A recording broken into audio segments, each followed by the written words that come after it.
박경 원장님을 한번 뜨거운 박수로 모셔보겠습니다.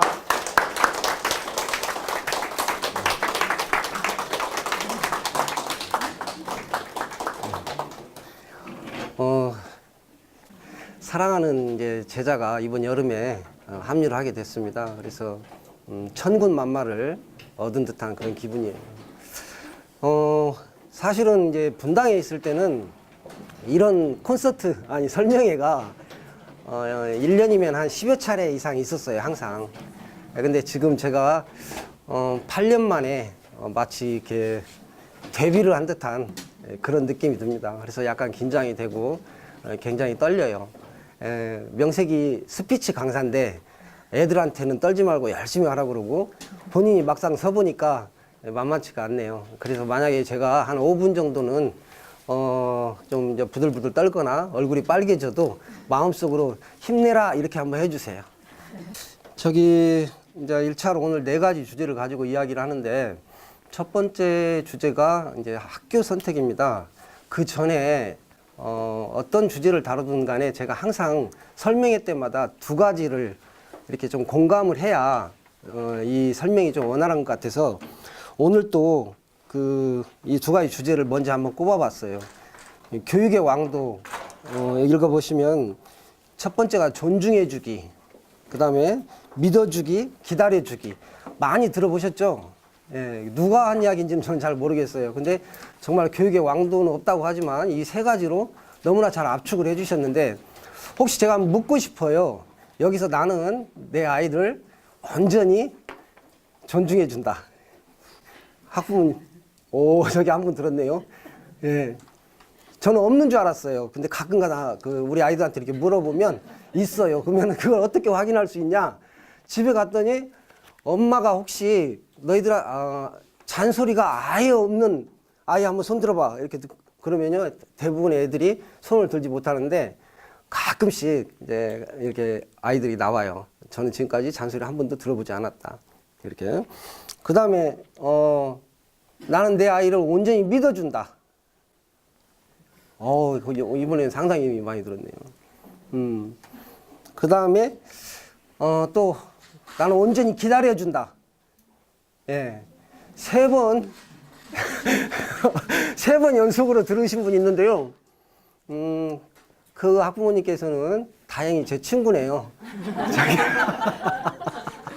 네, 그분은 나가셔도 돼요, 사실은. 스승이십니다. 그죠? 예. 그러면 이 3개가 어떻게 연관되어 있는가 한번 보죠.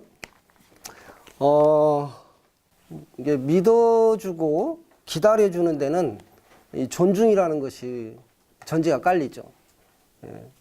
그래서 아이가 내가 봤을 때 이렇게 존경스럽지가 않은데 하는 집 보면은 좀 한심하고 저는 지금 이렇게 아들, 딸 쌍둥이 동동이들을 지금 11살짜리를 키워요. 아이가 태어나는 순간에 우리가 이렇게 같이 자라게 되더라고요. 근데 예뻐해 주는 것은 이제 쉽죠. 근데 아이를 존중해 주는 것은 만만치가 않은 일이더라고요. 제가 솔직하게 말씀을 드리면 우리 아들이 왔나 모르겠는데 딸은 좀 존중이 돼요. 아들은 쉽지가 않아요. 우리 딸은 태어나서 지금까지 한 번도 혼나본 적이 없어요. 저한테. 아들은 지금까지 하루도 안 혼난 날이 없어요. 아들 존중하기는 정말 쉬운 일이 아니에요. 그래서 존중이 안 되면 믿음도 사실은 불가능한 거죠. 그죠?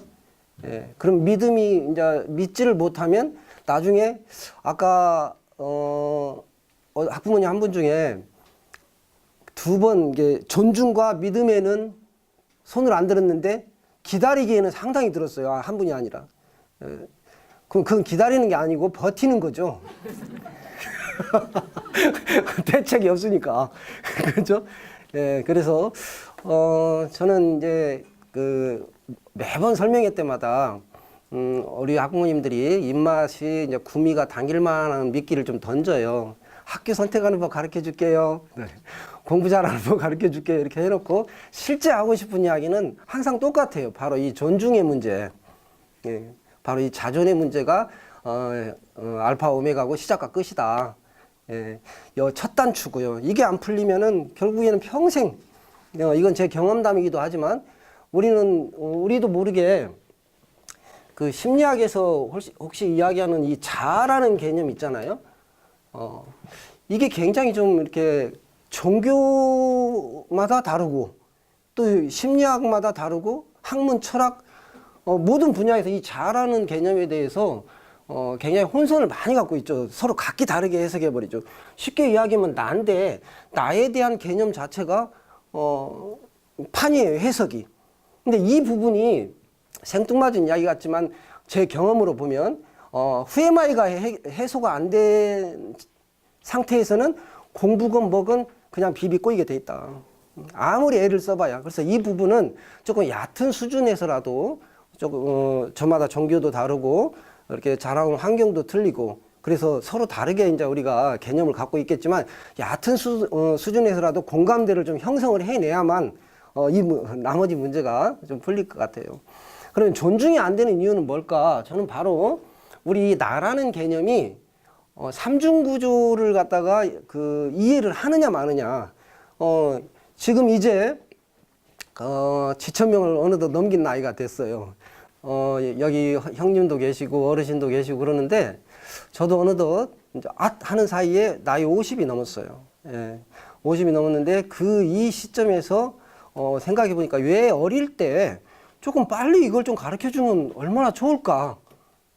이 문제를 결국 아무것도 아닌 문제를 가지고 막 그 40년, 30년씩 끌어안고 부대끼고 살다가 이제야 겨우 뭘 이해하게 됐냐. 내가 이 삼중구조를 갖고 있다는 거죠. 나는 인간인데, 이로는 인내천 그래갖고 신이 있지 않습니까, 우리가? 네.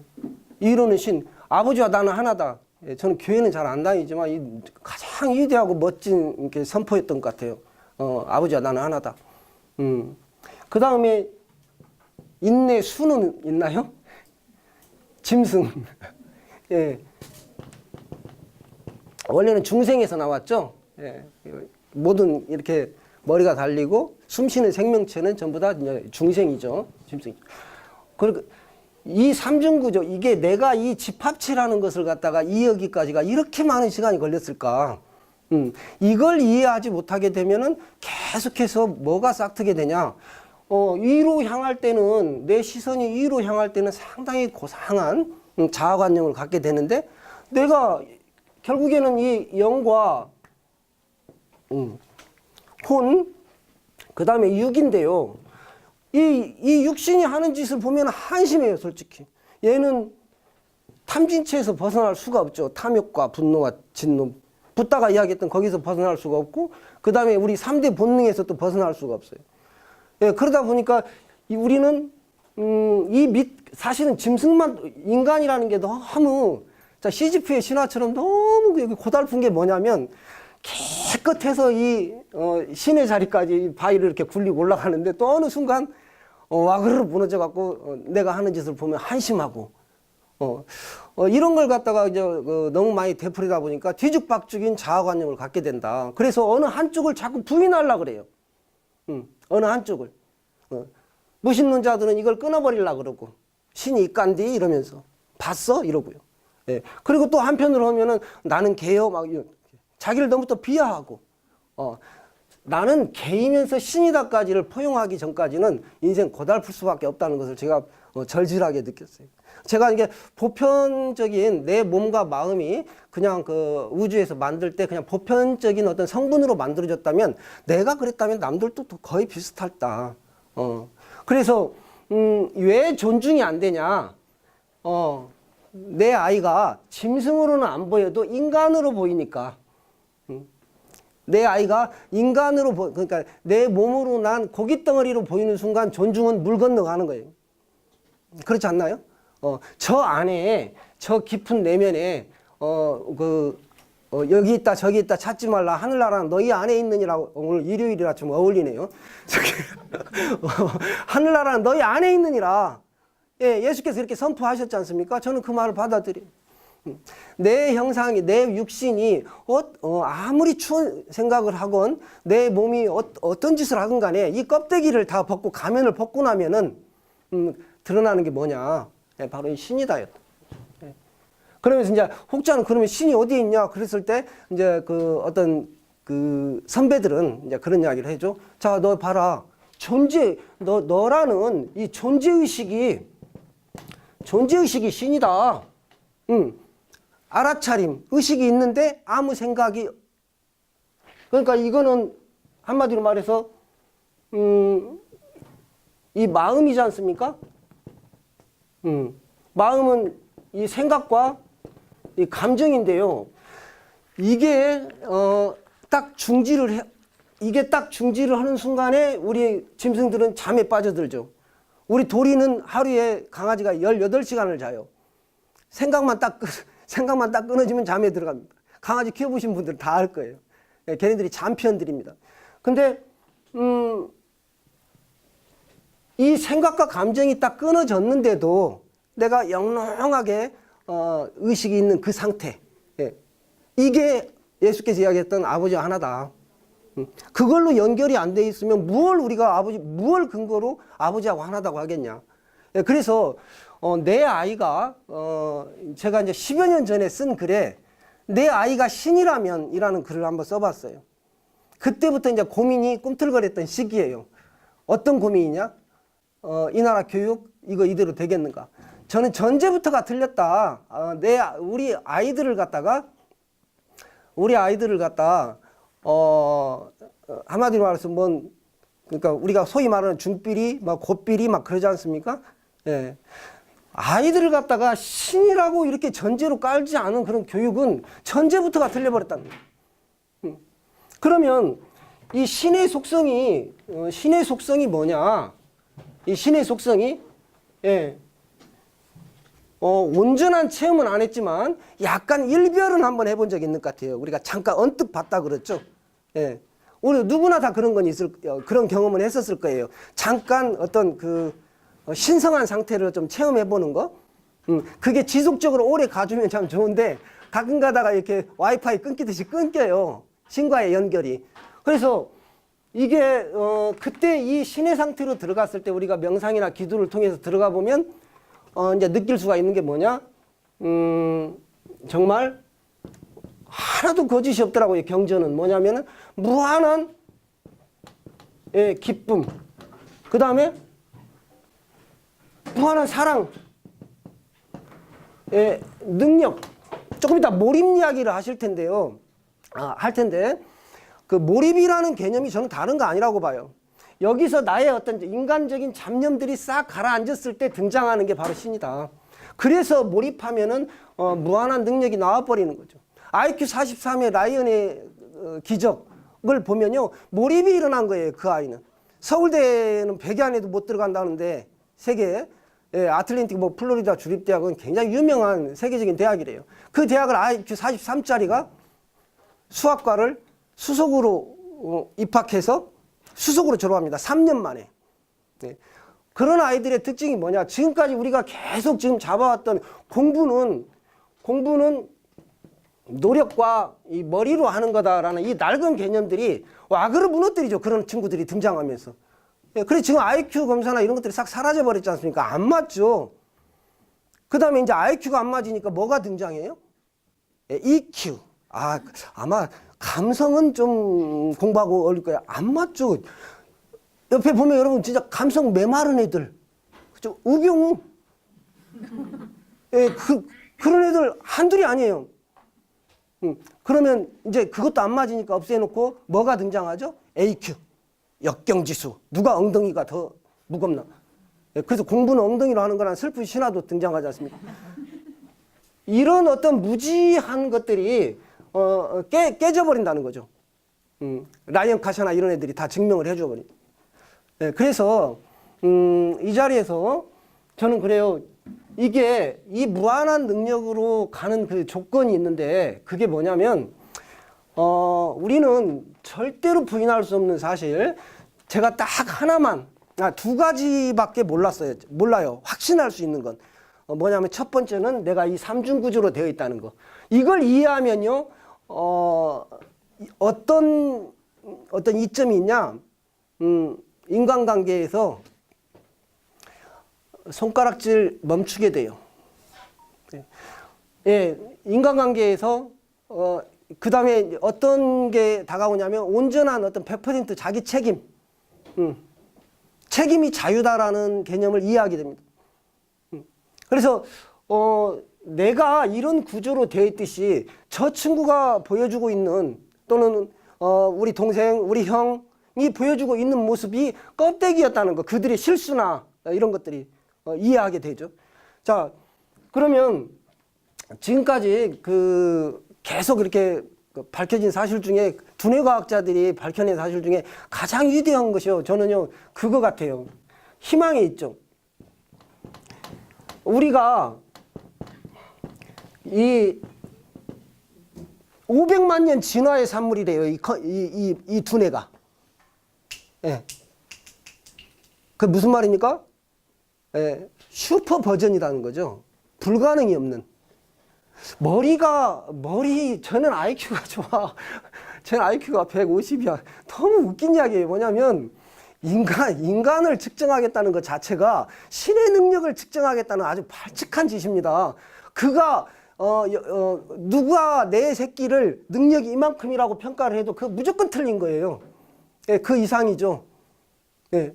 굉장히 발칙한 짓. IQ 검사나 AQ, EQ 이런 것들은요, 제가 비유로 맨날 태평양의 수지를 변산 앞바다 수영장 그 모래사장 가가지고는 물 한 바가지 퍼가지고 태평양의 수질은 이거야라고 이야기하고 있는 거나 똑같아.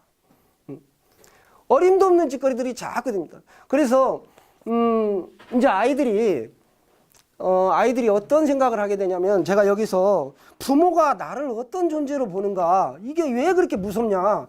사실은 학원 또는 스타 강사, 스타 강사를 찾고 유명한 학원을 찾고 이런 것보다는요, 내 눈에 내 아이가 어떻게 보이는가가 100만 배는 중요합니다. 저는 확신할 수 있어요. 경험을 통해서. 우리 학원 원장님들이나 학교 선생님들은 대번에 알 거예요. 아이 하나 딱 보면요, 그 뒤에 부모 모습 쫙 그려집니다. 여기서 부모님을 발칙하게 가르치려거나 윽박지르기 위해서 제가 이 자리에 있는 건 아니고요. 팩트를 말하고 싶어요. 특히 부모님들 중에서도 누구? 뒤에? 아빠예요? 엄마예요? 엄마예요. 심사임당, 아니, 율곡의 아버지가 어떤 분인지 아세요? 그렇게 몸이 약해가지고 내가 죽으면 재혼하지 말고 율곡 좀 키워달라 그랬더니 응 해놓고 2년 만에 재혼은 율곡의 아버지예요. 예, 남성들은 사실 솔직히 좀 한계가 있죠. 맨날 황수관 박사님 제가 이야기를 하는데, 그분이 황수관 박사님 아시죠? 옛날에 이렇게 가다 보면 6.25 때 피난을 가는데 새끼들 5명을 절절절 이렇게 몰고 가면서 아빠만 믿어 이렇게 이야기해놓고 폭탄이 딱 떨어지니까 아빠는 어디로 튀었는지 보이지도 않더래요. 근데 그 조그마한 엄마가 새끼 넷을 보자기로 탁 싸고 이러고 있더랍니다. 이게 엄마예요. 아빠들은요, 제가 솔직히 와이프하고 사실 솔직하게 애기들한테 잘해주는 것은 제가 더 잘한다고 이렇게 이야기할 수 있거든요. 더 친절하게 대하고 더 잘 들어주고 더 존중해주고. 그런데 저는 제 와이프하고 경쟁할 생각 자체를 안 해요. 엄마는 아무리 싸가지 없게 해도 밤에 한번 품어버리면 끝나. 예, 밤에 한번 이렇게 품어버리면 제가 그걸 감당할 길이 없어요, 애들이. 예, 그래서 와이프가 지금 여기 좀 넘어져가지고요, 제가 반찬 투정 좀 했더니 밖에 나가서 파리 부르지 갖고 왔어요. 근데 넘어져서 여기 팔 골절이 6개 조각으로 났다고 이제 병원에 입원해 있는데, 아빠가 이렇게 좋아하는 아빠가 막 우리 딸이 저만 보면 막 뛰어와요. 너무 좋고 뭐 뽀뽀도 해주고 별짓 다 하는데, 아빠는 3일쯤 안 들어와도 끄떡없어요. 엄마는 하루만 비니까 애틋해서 못 보겠어요. 저거 엄마하고 영상통화를 하는데. 참. 예. 큰 집에서 아무리 따뜻하게 해줘도 소용이 없어. 큰아빠는요, 진짜 저보다 더 이뻐해요. 큰형수는 말할 것도 없고, 아무리 해줘도 소용없어. 우리 엄마 아니면. 그 엄마한테서 느끼는 독특한 냄새가 있거든요. 저도 지금도 기억해요. 엄마 냄새라는 게 있어요. 자, 그래서 또 한 몸으로 10달 동안 같이 뱃속에서 공명했기 때문에 분리가 안 되는 거예요. 그래서 엄마의 영향력이라는 것은 사실 어떤 교육학 책, 무슨 뭐 논리, 이론 이런 거 다 소용없어요. 엄마가 어떻게 봐주냐, 내 새끼를. 예, 이게 가장 중요합니다. 예, 그래서 왜 그게 중요하냐? 두 가지라 그랬죠. 이거 하나 이해했고요. 내가 신이구나, 내가 인간이구나, 내가 짐승이구나. 이걸 포용하기까지 세월이 많이 걸렸었고, 또 하나는요. 내가 어떤 핑계도 될 수 없구나. 내 인생에 대해서. 내가 잘 되건 못 되건 내가 내 인생의 실패에 대해서 어떤 핑계도 될 수 없구나. 그래서 100% 책임을 받아들이는 거. 여기까지가 꽤 걸렸죠. 그러면은 그거 그냥 선언으로 그러는 게 아니라 나는 책임감이 강한 녀석이야. 나이 먹을수록 떡국 한 그릇 먹을 때만 책임감이 강해져서 이렇게 됐어가. 그게 아니라 논리적으로도 가능해요. 왜냐? 붓다가 이야기했던 일체유심주. 예. 모든 하나님은 말씀으로 천지를 창조하셨고 우리는 우리의 말로 즉 생각으로 내 현실을 창조해요. 이걸 받아들이기까지. 예. 내가 어떤 환경에 있더라도 그것은 내 생각의 결과구나. 예, 이겁니다. 자, 그러면 솔직한 이야기로 우리 뭐 전교 1등 초등학교 동창회 나가보면 이 공부 잘한 순서대로 안 서 있잖아요. 그죠? 그렇게 서 있으면은 우리가 진짜 공부 못하면 큰일 날 일인데 그렇게 안 서 있어요, 진짜로. 그러면 뭐가 그렇게 만들었느냐? 저는 여기저기서 수많은 책을 봤고 어디서 많은 이야기를 들어봤지만 딱 하나 그냥 자아관념 때문에 그래요. 자아가 아니라. 자, 우리가 자아라는 개념 그냥 확실히 짚고 넘어가게요. 자아는요, 신 하나뿐이 없어요. 그래서 하나님의 이름이 대문자로 IM이지 않습니까? 예. 그럼 나머지는 다 뭐냐면 하나님의 이름이 대문자로 왜 대문자로 썼는가 이해가 돼요. 모르면서 말해놓고 당황스럽네. 그게 뭐냐면 위대하니까. 자, 이거는요, 아까 이야기했던 순수한 존재의식이에요. 그죠? 여기에 이제 우리가 수식어가 달라붙지 않습니까? 나 전교 1등이야. I am 전교 1등. I am 아빠. I am 엄마. 예, 이 모든 것과 우리는 동일시를 해옵니다. 그죠? 나머지는 자아가 아니에요. 자아관념이지. 나는 형편없는 아이야. 아니, 그렇게 말하면 나는 형편없는 아이야 라고 말하면 안 되고 너는 지금 일시적으로 형편없는 아이라는 마음 상태에 있어. 이렇게 풀어야 되는데 이걸 갖다가 이꼬로 해버리니까 이제 문제가 발생합니다. 애들이. 그래서 그 자아관념은요, 막 변해요. 저는 어렸을 때 말도 못하게 열등감에 시달렸고, 몸도 약했고, 우울했고, 예, 그런 친구였습니다. 그런 자아를 갖고 있었어요. 그 자아관념이 무서운 것은 뭐냐면 자아관념이 현실로 나타난다는 거예요. 나의 현실이라는 것은 내 자아관념의 복사품에 불과하다. 복사물이다. 그래서 이 자아관념이 형편없으면 아무리 노력을 해봐야 밑빠진 독이고 아무리 노력을 해봐야 제한신념을 딱 설정해놓고 있기 때문에 어떤 학습 효과가 있을 수가 없어요. 이런 애들이. 두뇌과학자들이 이거 이야기할 때 우리가 학과 공부에 엄마 저 열심히 공부했어요. 뭐 몇 시간 안 자고 공부했어요. 저는 공부만 했어요. 막 이런단 말이에요. 애들이 핑계 댈 때, 변명을 할 때. 다 뻥이에요. 왜냐하면 두뇌과학자들이 다 밝혔어요. 아무리 열심히 하는 놈도 2%밖에 사용 안 한다. 3%? 2%에서 3%. 일반 학생들이 학과 공부에 자기 두뇌를 활용을 2%밖에 안 한다는 거예요. 그럼 나머지 그다음 천재들, 아인슈타인 같은 천재들, 이 사람들이 6%에서 7% 쓴다 그래요. 그럼 나머지는 뭐냐? 빈 공간이니까 그냥 채우라고 장식이냐? 아니요, 이것도 써요. 나머지도 98%도 다 씁니다. 근데 뭘로 쓰죠? 우리가 소위 말하는 부정적인 생각과 애들이 사투를 벌이고 있는 거죠. 부정적인 생각. 부정적인 감정과 부정적인 생각과 사투를 벌여요, 애들이. 우리도 성인들도 마찬가지고. 한번 우리 어머니들 생각을 해보시면 아실 거예요. 아침에 일어나서 눈 딱 이렇게 뜨고 그때부터 막 돌기 시작하지 않습니까? 정말 유익하고 긍정적이고 그런 생각들만 막 돌아가던가요? 근심, 걱정, 두려움, 분노, 짜증, 원망 이런 것들로 가득 채워버립니다. 이게 하고 방심하는 사이에 얘네들이요 자아관념이 부실한 아이들은 공부를 못하는 이유가 노력과 머리가 아니라 쓸데없는 어떤 잡념들, 부정적인 생각들 그런 데다 에너지를 다 뺏겨버렸기 때문에 남아있질 않아요. 이거 제 경험입니다. 우리 고맙게 큰형님이 와 계시니까 제가 그 이야기인데 큰형님 맨날 일기장 이야기 우리 학부모님들은 제 밴드 이야기 들어봤을 거예요. 우리 큰형님 공부를 너무 잘했어요. 그 어느 날 뭐 딱 길가 끝나고 옛날 일제구사다 그래갖고 막 고등학교부터 쫙 맞췄습니까 시험을. 그런데 친구가 어깨를 딱 때리면서 동환아 축하한다. 네가 이번에도 1등 했다며 이렇게. 나는 형님 일기장을 훔쳐보는 재미였어요. 그때 초등학교 한 2학년인가 3학년 때 우리 큰형도 1등 했다는데 형님 일기장에 그게 나와 있는 거예요. 이렇게. 집에 나는 기분이 좋았다. 집에 돌아보니까 우리 둘째가 2등을 했단다. 그 다음에 셋째는 첫째 누나 우리 셋째는 또 1등을 했단다. 우리 막내는 1등을 또 놓쳤단다. 우리 집은요 전교 막 5등이나 이쪽 안에 안 들으면 인간이 어찌 그럴 수 있지. 저는 그 집에서 컸어요.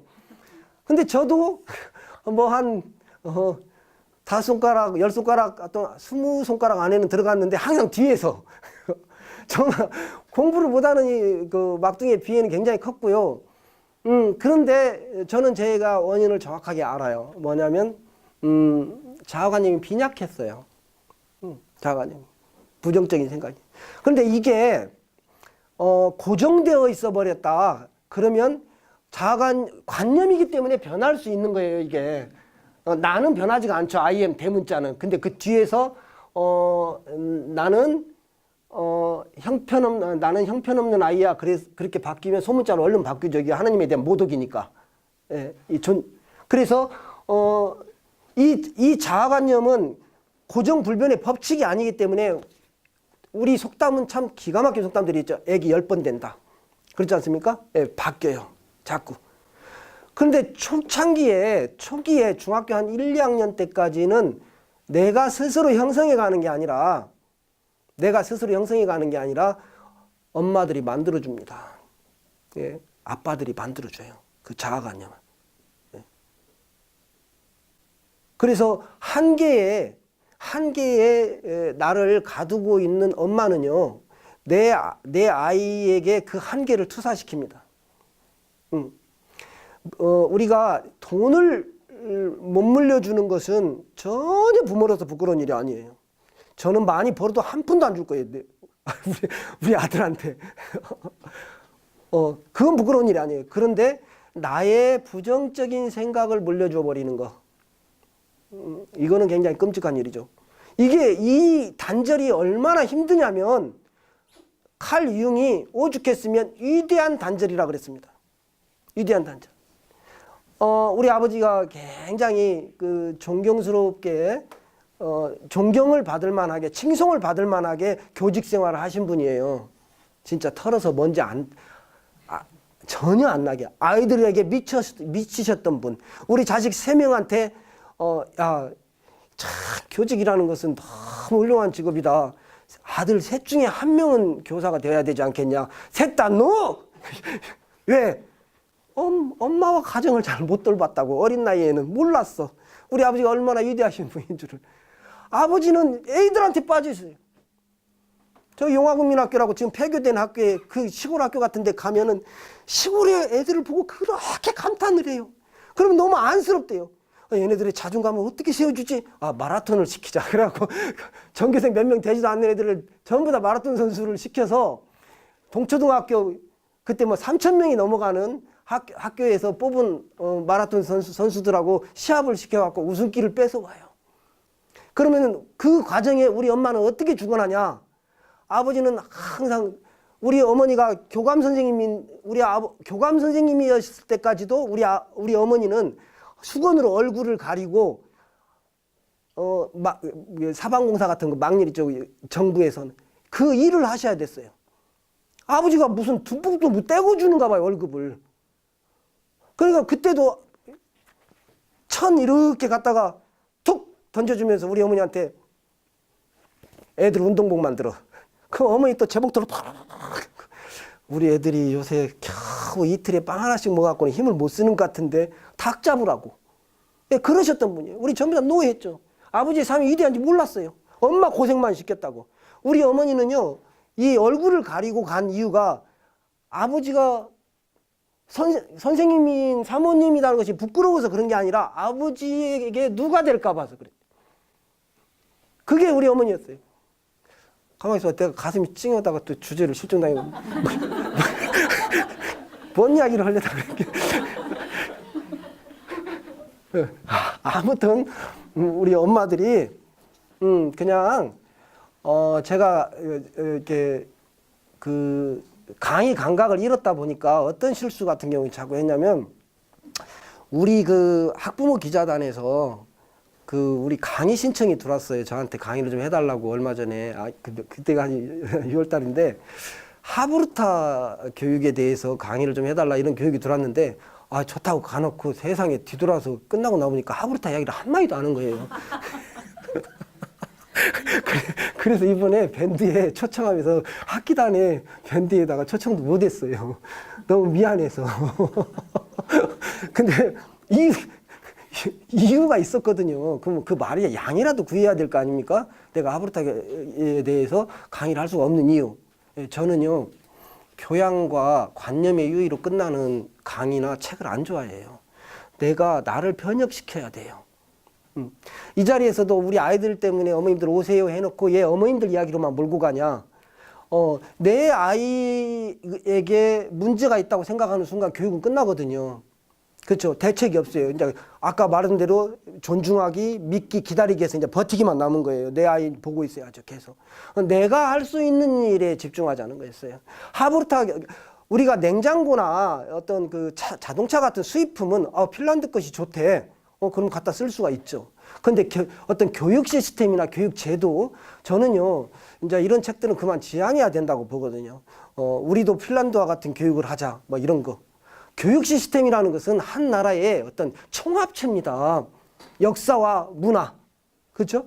이거 총합에 흉내낼 수 있는 게 아니에요. 우리는 지금 이 자리에서 우리가 해소해 나가야 되는 것을 우리가 찾아 나가야지. 어디에서는 먼 교육이 좋다더라, 어디에서는 먼 교육이 좋다더라. 저는 이게 안 맞고요. 체질상. 그 다음에, 어머님들하고도 이야기할 때, 오늘 만약에 이 2시간 동안 단 하나라도 어머님들이 가서, 내가 내 아이를 보는 눈에 조금이라도 변화가 좀 일어나면 이 강의는 성공한 거겠지만, 제가 놀라운 지식을 마구 풀어놨는데, 우리 꼭 교회 갔다가, 영빨 쭉만 해갖고 이제 뒤돌아서는 순간 영빨이 죽는 이런 것은 저는 아니라고 보거든요. 그래도 일주일 되면 또 마약 다 떨어진 것처럼 가갖고 또 충전해갖고 와서 또 떨어져서 살고. 이건 좀 곤란하다. 책 한 권을 읽어도 나를 변혁시켜낼 수 있는 책을 읽자. 독서를 해도 시간이 없지 않습니까? 그렇게. 그래서 아이들 때는 엄마들이 만들어준다. 그 자아관념이 굉장히 무서운 거다. 이 자아관념의 변형이 왜 무섭냐면 이 자아관념 자체가 뭐냐, 제한신념을 만들어내기 때문에 심리학 용어죠. 제한신념. 나는 내 능력은 이만큼이야 라고 우리는요, 인간인 이상 모든 인류가 이걸 다 갖고 있어요. 대통령부터 거지까지. 그래서 그냥 크고 작기 뿐이죠. 나는 회사를 한 2개 정도는 운영할 수 있을 것 같아. 나는 공무원도 힘들어. 이렇게 시작해가지고 모든 인간이 다 갖고 있다. 이 제한신념을. 그런데 자아관념이 형편없어 버리면 내 능력의 한계를 싹 그어놔버린다. 그래서 아까 이야기했던 98%가 무용지물이 돼버리는 우리 두뇌에. 이건 너무 자명한 사실인 것 같아요. 저도 열등감에 시달리다 보니까 그 아이들은요, 제 경험이니까 저는 알 수 있어요. 저는 누가 이렇게 와서 공부를 가르쳐 주면 그 공부에 집중할 수 없었어요. 뭐에 집중해? 이 사람이 나를 미련하다고 생각하면 어떡하지? 이런 거. 틀림없어요. 제가 그랬다면 애들도 그럴 거예요. 신경 안 쓰는 것 같아도요, 아이들 어떻게 다를 수가 있어요? 세포나 이런 것들이 형질이 다 똑같죠. 마음의 형질이 다르나요? 예, 인정받고 존중받는 것이 충족되지 않으면요, 집중이 안 돼요. 그거 채워지기 전까지는. 누가 해주겠어요, 이거를? 학교 선생님이 해주겠어요? 학원 선생님이 해주겠어요? 엄마들밖에 없어요. 예. 무조건 존중해 주는 거. 근데 가서 뭐 버르장머리 없는 걸 존중하라는 이야기하고는 차원이 다르지만, 내 아이가 신이라는 것을 믿어주시라는 거예요. 그래야 존중이 일어난다. 그 전에는 맨날 하는 짓 갖고만 하면 제가 어떻게 우리 아들을 존중해요? 24시간 게임만 하는데. 예. 근데 그 이면에 저 아이가 신이 저 아이로 놔두었다. 이렇게 생각하면요, 간단해지죠. 예. 착각에서 빨리 벗어날 수가 있죠. 예. 그래서 내 아이가 내 몸을 통해서 나온 신이다라는 것을 갖다 받아들이시면요, 존중받을 게 없죠. 예. 그리고 와이프하고 막 이렇게 꼴보시러 죽겠다가도 저 안에 하나님이 계시지. 그러면 존중이 확 돼요. 진짜로. 예. 교회 나가라는 이야기가 아니고요. 사실 진짜 그래요. 제 경험이에요. 어쩜 저렇지? 하다가도 저건 껍데기지. 저 안에 신이 계시지. 이러면 존중이 돼요. 그러면 이제 그때서 온전한 믿음이 이제 일어나고 그 다음에 기다려줄 수가 있다. 예. 그런데 이제 문제는 이제 중학교 3학년들이죠. 중학교 3학년들. 이때부터는 이제 힘들어요. 엄마가 만들어주기가. 이제는 자기가 이제 꿈틀거려요. 예. 자기가 형성해 가지 않습니까? 예. 그리고 이미 프로그램화 돼버렸어요. 이때 깰 수 있는 게 뭡니까? 그게 독서입니다. 독서의 힘, 독서의 무서움이 그거예요. 이 중학교 2학년 정도까지 해서 한번 형성돼 버린 자아가 책이 아니고선 누가 깨주겠어요, 그걸. 독서가 아니고선. 독서의 무서움은 지식과 정보가 아니에요. 그건 굉장히 허접한 능력이죠. 인터넷 뒤지면 더 빠르고 더 많은 지식을 얻을 수 있죠. 독서의 무서움은 그것이 되어버리는 거죠, 우리가. 우리가 존재 차원에서의 나는 누구인가? 하나님. 에고 차원에서는 내가 읽은 것. 아닌가요? 예. 내가 읽은 것이 바로 납니다. 그래서 독서가 무서운 거예요. 저는요, 솔직히 이렇게 독서의 힘을 이야기할 때, 책을만 읽으면 공부를 잘해. 독서에 대한 모독이에요. 독서는 그 아이의 운명입니다. 우리가 운명이 어떻게 결정되나요? 엄마 아빠 만나고 결정되잖아요. 예, 만남이 운명이에요. 동의어죠. 만남과 운명은. 우리가 제대로 존중받지 못하고 인정받지 못했던 아이가 자기의 어떤 자아를 발견하고 위대한 자아를 발견하기 전까지는 어떤 과정이 필요하죠? 어떤 과정이? 또 다른 만남이 필요해요. 그런데 내 주변의 세상에는 너무나 평범한 사람들만 있어요. 제한신념에, 할아버지도 제한신념에 갇혔고 엄마 아빠도 제한신념에 갇혀있고, 근데 우리 선생님도 그렇고. 저는요, 학교 선생님들을 굉장히 존중해요. 아버지가 선생님 때문에 누나도 선생님이고. 극한 직업에 왜 학교 선생님들이 안 나오는가 모르겠어요. 특히 중학교 선생님들. 그렇게 존중하는 거 알면서도 때로는 분개가 일어날 때가 뭐냐면, 아이들을 무시하는 선생님들 있잖아요. 니까짓 게 무슨 서울 막 이런. 예, 자신의 한계를 한 번도 깨본 적이 없는 사람이 책을 안 읽은 선생님이에요. 누구를 만나본 적이 없어요. 자기 한계를 뚫고 나오기 위해서 몸부림을 쳐본 적이 없는 선생이 애기들한테 이렇게 합니다. 니까짓 게 무슨, 지금 당장 눈에 보이는 그 성적 하나 갖고 입학할 때 성적 하나 갖고 쫙 나눠버리는, 쫙 갈라놓고 주제 파악하라 그러고. 예. 굉장히 귀한 손님을 제가 모셨어요. 책 마지막 장 한번 보시겠습니까? 그 책 보면요. 마지막 장이 아니고 이야기를 마치며에 57쪽. 57쪽에 누가 있죠? 이분이 누군지 아세요? 네, 제 사촌 형님입니다. 지금 저기 앉아 계셔요. 70 형님이 죄송합니다. 몇 센치. 네. 이 형님과의 만남이 어떻게 됐냐? 이 형님이 책을 어마어마하게 읽은 분이에요. 자, 독서가 주는 또 유익함이 있죠. 뭡니까? 소통 능력이에요. 어린아이와 노인네까지 다 통합니다. 그건 너무 당연. 책을 읽어본 사람들이 다 알아요. 어디 가든지 그 분위기에서 그 정도 사람 기분 안 나쁘게 그 정도 수준에서 놀아줄 수 있어요. 그게 소통 능력이에요. 그런데 우리 형님이 군대에 갔다가 나오면 우리 막내 누나가 6살, 내가 한 5살 때쯤이나 됐나? 그럼 마루에다가 앉혀놓고 맨날 그 구라를 쳐요.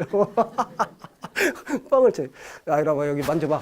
여기 만져봐. 여기 만져봐. 이게 뭔지 알아? 야, 군대에 있을 때 우리 저기 고참이 여기 복숭아를 줬는데 먹다 걸려버렸어요, 엄마. 어디 형아 어디? 오거든. 근데 어떻게 살아? 근데 엄마 이거 조금 있으면은 이거 그 나무가 이렇게 자라가지고 다음에 휴가 나오면 하나씩 따줄게. 그러면 이게 뻥인 것 같기도 하고 진짜인 것 같기도 하고 상상을 막 해요, 어린아이가. 모자는 어떻게 써? 그러면 길게 맞춰줘, 군대에서. 예, 그런 형님이 저한테 가끔 가다가 이제 중학교 들어갈 때쯤이나 이때 만나면 이런 이야기를 해줬어요. 개안신념이 없거든요, 그런 분들이. 그래서 네가 꿈을 꿀 때 두려워하지 마라. 목표를 정할 때 째째하게 굴지 마라. 산 하나를 태우는데 산더미만큼의 노력, 장작인 노력을 의미하죠. 그게 필요한 것이 아니다. 불을 지피는 성냥골 하나만 있으면 산을 태운다. 저는요, 그게 그렇게 가슴이 와닿았어요. 네. 이런 분들이 운이 좋아서 우리 곁에, 우리 애들 곁에 이렇게 있어주면 그것까지 축복이 없죠. 그런데 그 불행히도 그런 분을 못 만났다 그러면 유일한 해결책은요, 독서밖에 없어요. 예, 독서밖에. 그래서 오늘 본론으로 들어가겠습니다. 자, 여기 마지막 하나 일쪽에 슈퍼 푼수떼기 답이다 그랬죠? 예, 제가 보면요, 제한신념을 걷어낸 아이들 있지 않습니까? 공부를 비교적 굉장히 쉽게 잘하는 아이들, 엄마 아들 뒤에 딱 보면 나타나요. 그냥 아이 첫 출산 때 기쁨을요, 고3 때까지 끌고 가는 엄마들이에요. 그게 푼수댁. 자식 자랑을 하는 게 아니라 자식한테 취해 있어요. 항상 황홀해서 어쩔 줄 몰라. 그 분위기를 갖다가 고3 때까지 유지해 주면요, 그 아이들은 자기가 무슨 힘으로 그렇게 신나게 공부하는지도 몰라요. 제가 진옥이라는 아이 옆에서 그걸 봤어요. 제가 만난 아이들 중에 최고의 학습 능력을 가진 아이가 박진옥이라고 한영예고 다니는 아이였거든요. IQ도 평범해요.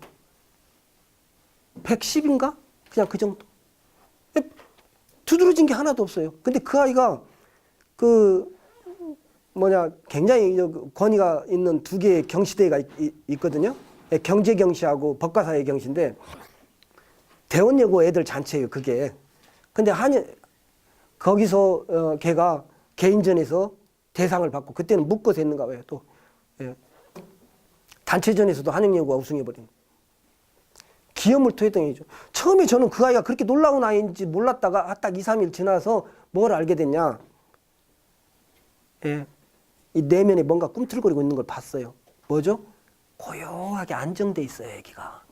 쓸데없는 에너지 소모가 없어요. 충분히 존중을 받았다는 뜻이에요. 충분히. 그래서 그런 자존의 결핍이 없기 때문에 에너지가 공부로 그냥 자연스럽게 가는 거예요, 그런 아이들은. 근데 제가 되게 다 보면 그래요. 그래서 슈퍼 푼수떼기 답이다. 그냥 좀 취해 있자, 애들한테. 예. 그게 답이고요. 이제 하고 싶은 이야기는 다 끝났으니까 여기서부터는 진짜 콘서트네요. 학교 선택할 때 우리 옛날에는 그 김한선이라는 가수가 굉장히 그냥 발랄한 섹시 가수 이렇게 여겨졌었는데 나이가 들으니까 얼마 전에 쿠카스텐이라는 그 가수 있죠. 복면가왕인가 거기서 그 친구가 아마 이 노래를 불렀을 때 제가 가사가 들어왔어요. 그때는 김한선이 몸만 보였거든요. 그래도 또 어떤 퀴즈 대회인가 나와갖고 김한선이 엉뚱한 짓을 해갖고 미련하다고 또 소문났어요. 미련함의 대명사. 그러니까 진짜 띵해 보여요. 얘가 할 때마다. 근데 그렇게 훌륭한 노래를 했을 줄은 몰랐죠. 이 가사를 보세요. 이 언어의 마술이죠. 주옥 같죠. 사랑하지 않아도 애인이 될 수 있는 외로운 사람들이 축제를 하네. 예, 향락적인 세태를 갖다 이렇게 고급지게 표현할 수 있습니까? 예, 죽여주죠. 진실은 회색 빌딩 사이로 숨어버렸나. 아무도 마음 깊은 곳을 보여주려 하지 않네. 사랑하지만 애인 될 수 없는 고독한 사람들이 축제를 하네. 아무도 지쳐버린 손을 잡아주려 하지 않네. 이제는 사랑을 하고 싶어. 어머님들 아시죠? 고등학교 가면 국어가 얼마나 중요한지. 초등학교 때는 영어 때문에 울고 중학교 때는 수학 때문에 울고 강남 엄마들이 사우나에서 그런 데 모여갖고 고등학교 때는 국어 때문에 우는데 진짜 승부처는 국어였어. 이렇게. 그죠? 예.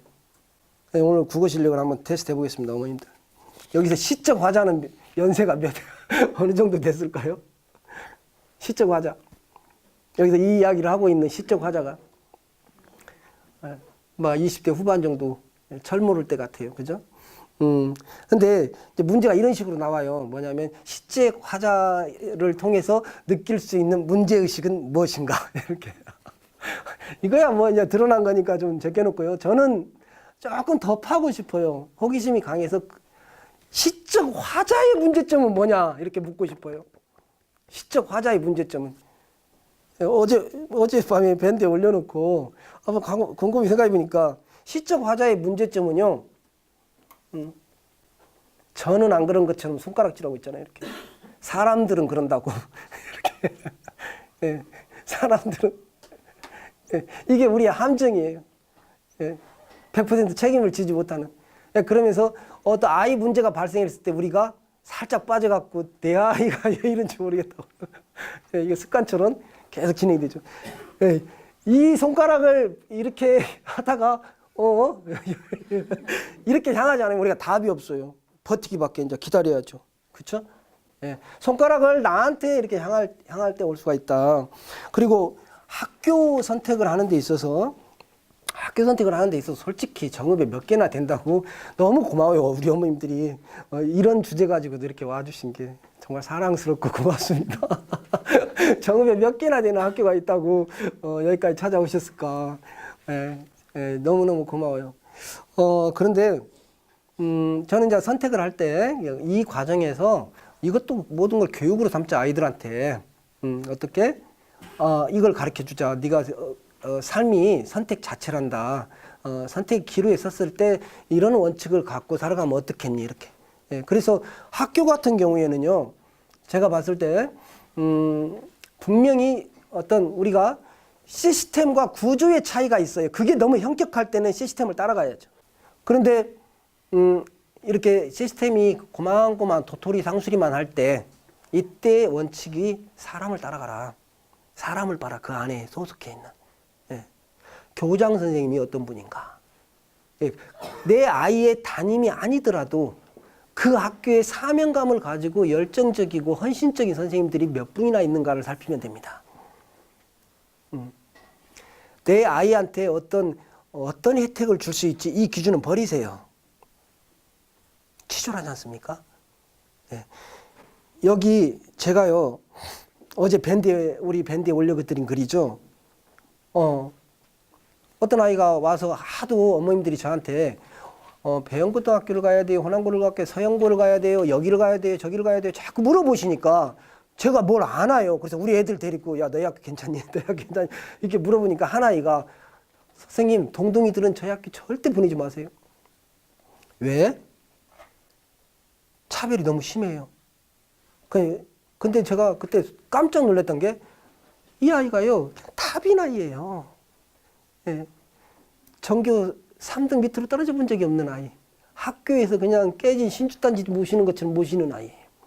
이 아이가 해준 이야기가 선생님, 가끔가다 마이크에서 또 어떤 학생 누구 해갖고 전교 1등에서 5등들 이렇게 부를 때 그때 너무 얼굴이 빨개지고 짜증나고요. 이렇게 애들 보고 이렇게 빠져나가려고 그러는데 너무 짜증나서 저는 견딜 수가 없었어요. 서울에서 어떤 강사가 내려오면 몇 명의 아이들만 불러가지고 컨설팅을 했는데 너희들만 들어라. 이런 것들이 너무 많다는 거예요. 그때마다 너무 짜증났다는 거예요. 눈물이 핑 돌았어요. 눈물이 핑. 그래, 내 새끼. 네가 내 새끼다. 예. 한 번도 본 적이 없어요. 그런 아이를. 저는요, 그 아이 미래가 그려져요, 그냥. 어떻게 실패할 수가 있겠어요, 그런 아이가. 그렇죠? 어떻게 인생이 실패할 수가 있어요, 그런 아이가. 그러면서 이번에 김성환 교육감님이 와서 해주셨다 그러던가, 어떤 강연에서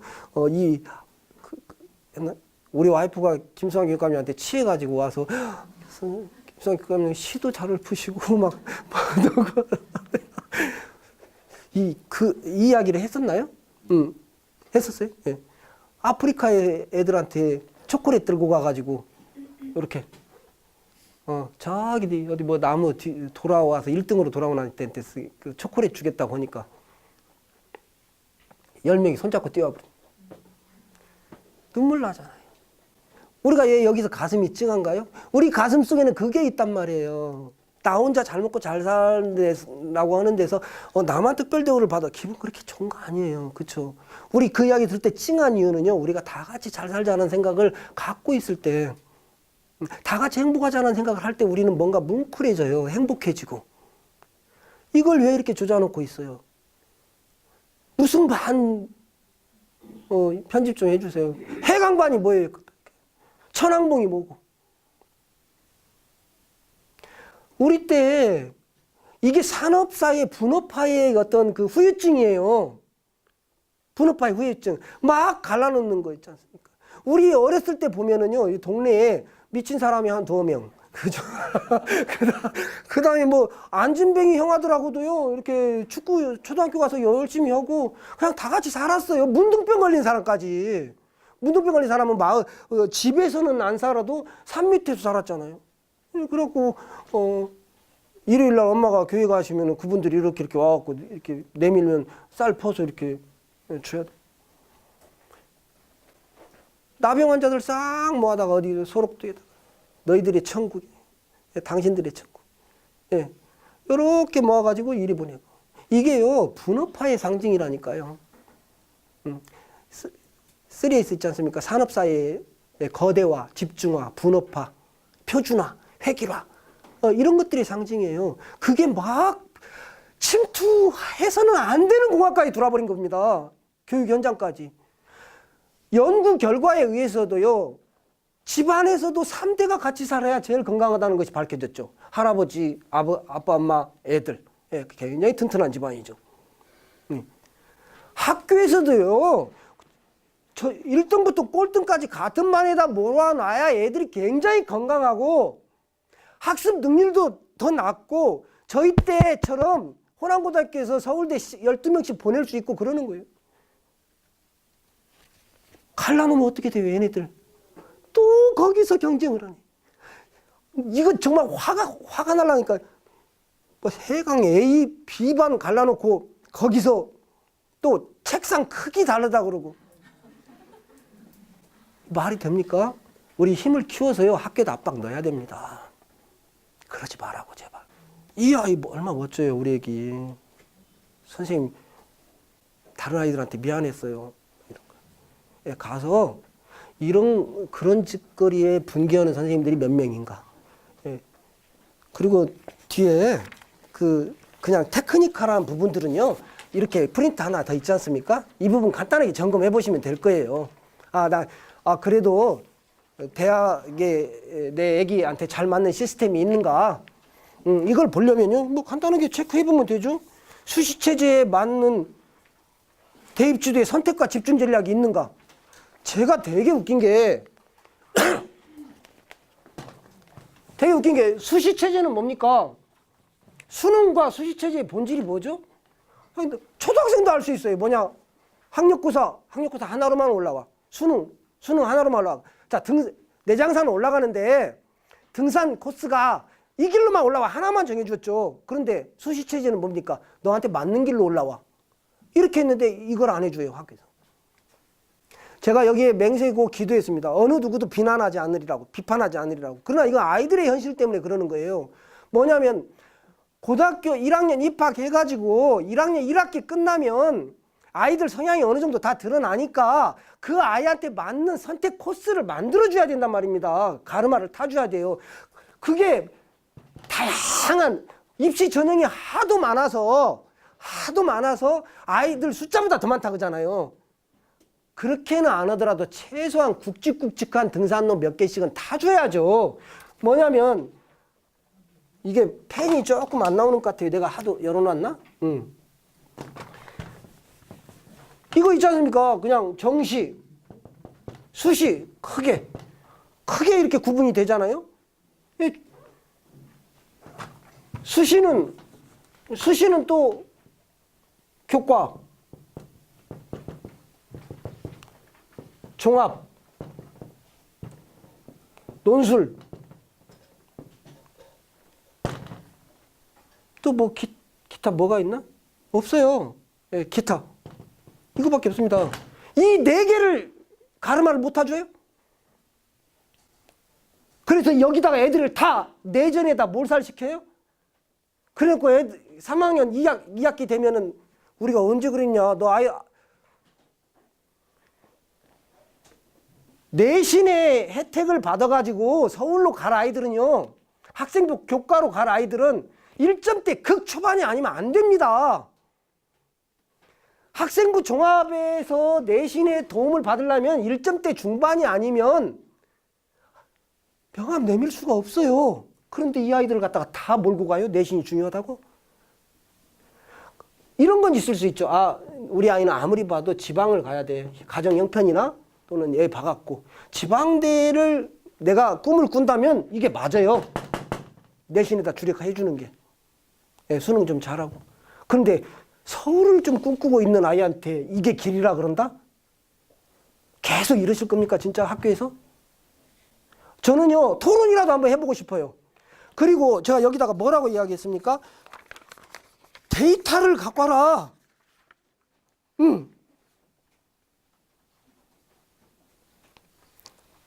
졸업생들의 진학 결과 데이터베이스가 전형별로 꾸려져 있냐.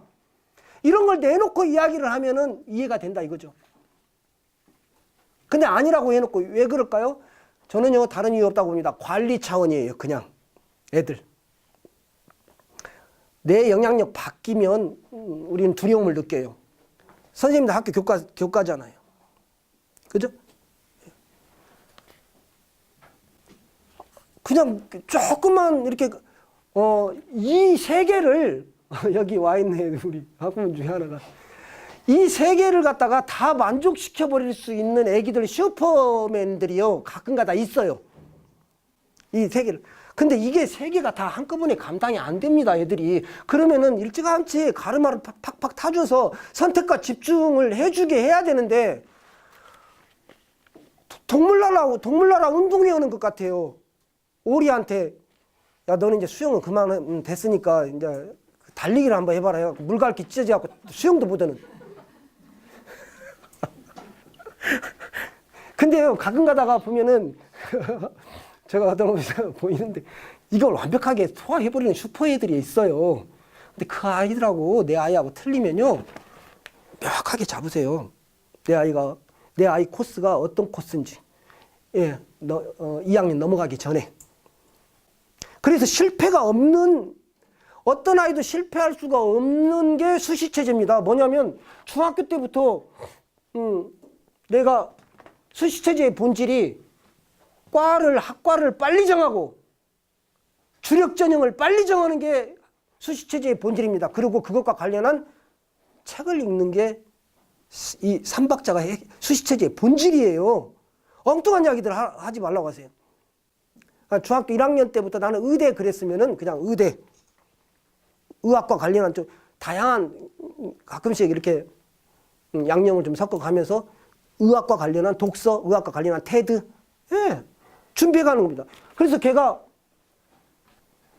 잘 3학년 때까지 고3까지 잘 준비해 가지고 쭉 이렇게 탈 없이 진행이 됐다. 그러면 굉장히 상위 클래스의 대학에 가지 않겠어요? 그 의대? 그러면 이제 만약에 내가 좀 준비를 좀 덜 했다. 그러면 그 밑에 의대. 그 밑에 의대. 예. 학과도 마찬가지예요. 그렇게 해달라는 거였어요. 수시체제에서는. 예. 여기저기 끼웃거리면서 점수 나오는 거 봐갖고 한번 결정해보자. 이거 하지 말라는 건데 그거 하게 만들지 않습니까? 점수 나와봐야 아는. 예. 그래서 정 준비 안 되면 그것과 관련한 전문대. 속 시원하게. 예. 그걸 못해. 대학 간판으로 승부가 나는 것이 아니니까. 예. 예. 그래서 그거 정해버리면 됩니다. 고등학교 또 들어가기 전에 그냥 학과 정해줘 버리면 너무 좋고요. 그렇지 않으면 계열이라도 이렇게 좁혀오는 거예요. 집중을 해줘야 된다. 계열이라도. 그렇게 해주면 되고 나머지는요. 가면 저는 이 부분을 저 같으면 이 부분을 굉장히 크게 알겠어요. 교장 선생님이 깨어 있어가지고 수시체제 입시의 흐름을 잇고 있는가. 전투는 지휘관이 하는 거예요. 선생님들이 아무리 뛰어나봐야 우리 선생님들 고생만 죽으라고 하고 제가요 굉장히 헌신적인 선생님들 많이 알아요. 지휘관이 아니면요 힘을 못 써요. 제가 보면. 예. 우리 역사에서 보면은 뛰어난 장수들 데리고 최고 지휘관이 멍청해가지고 몰살당한 사례가 얼마나 많습니까? 그 꼴이 그대로 학교에서도 벌어지는 거예요. 교장 선생님하고 인터뷰하세요. 당당하게. 한번 느낌을 한번 보세요. 그분이 꽉 막혔는지 열려 있는지. 그분이 막혀 있으면 끝나버린 겁니다. 제가 봤을 땐 그 학교는. 그다음 저 화내는 거 아니에요. 그다음에 헌신적이고 열정적인 선생님들이요 반드시 있어요. 그러면 담임이 아니더라도 그 선생님 만나세요. 내 아이한테 뭐 특별히 다른 거 부탁하지 않겠습니다. 지켜만 봐주세요. 이 한마디만 하세요. 네. 선생과 멘토의 차이가 뭡니까? 선생은 가르치는 거죠. 멘토는 지켜보는 겁니다. 지켜만 봐도 돼요. 그 선생님이 내 아이 지켜만 봐줘도 내 아이는요 성장합니다. 그래서 제가 맨날 배우고 가르치는 관계에서는 세 가지가 있다 그러죠. 배우고 가르치는 관계에서는 뭐가 있냐? 우리 사교육이라고 굉장히 폄하를 당하는 강사, 강사와 수강생, 그 다음에 선생과 학생, 스승과 제자가 있죠. 예, 이건 형식적인 룰입니다. 그런데 여기서 이렇게 만났더라도 스승과 제자 관계로 가야 됩니다. 갈 수 있어요. 이게 어떤 관계죠? 이건 거래죠. 철저하게. 이번 달 수강료 냈으니까 한번 떠들어봐. 강사는 막 떠들어야 되죠. 강 박사님에 시달려서 안 떠들어도 되는 것까지도 해야 됩니다. 이거는요. 거래 반, 사랑 반이죠. 형식적으로 본다면. 형식적으로는 그 다음에 스승과 제자 사이에는요. 말 없어도 돼요. 그냥 이 아이 이렇게 종달아하고 지켜보면요. 큽니다. 그 아이가. 그래서 이 코스 정해주고 훈련하게 하면 되는 거예요. 어려워서가 아니라 아이가 부정적인 자아관념에 시달려서 또는 의지가 좀 약해서 그럴 때 손 내밀어 주라고. 그만둬버리고 싶을 때 아가 한 번만 더 해보자. 이렇게. 예. 그러라고 있는 게 이제 멘토죠. 예. 그래서 그 선생님한테 가서 그 꼭 부탁을 하세요. 그런 선생님이 있으면. 한번 수소문 해봐가지고 선생님 제 아이가 이번에 여기 들어가는데 한번 눈이라도 마주쳐지면 여기라도 한번 쓰다듬어 주세요. 내 새끼. 예, 이게 최고입니다. 그렇게 고르면 돼요. 그런 사람을 찾으면 됩니다. 그 다음에 전략 독서인데요. 이거 굉장히 비중이 컸는데 시간 관계상 이건 쉬워요. 이제 사실은 중요한 이야기는 다 끝난 것 같고요. 아까 다 말씀을 드렸죠. 책의 위력이라는 것이 감옥에서 빠져나올 수 있는 가장 강력한 도구다. 그러면 이 감옥은 뭐냐? 이 감옥은 인식의 감옥이에요. 인식의 감옥. 어렸을 때 존중받지 못한 감옥.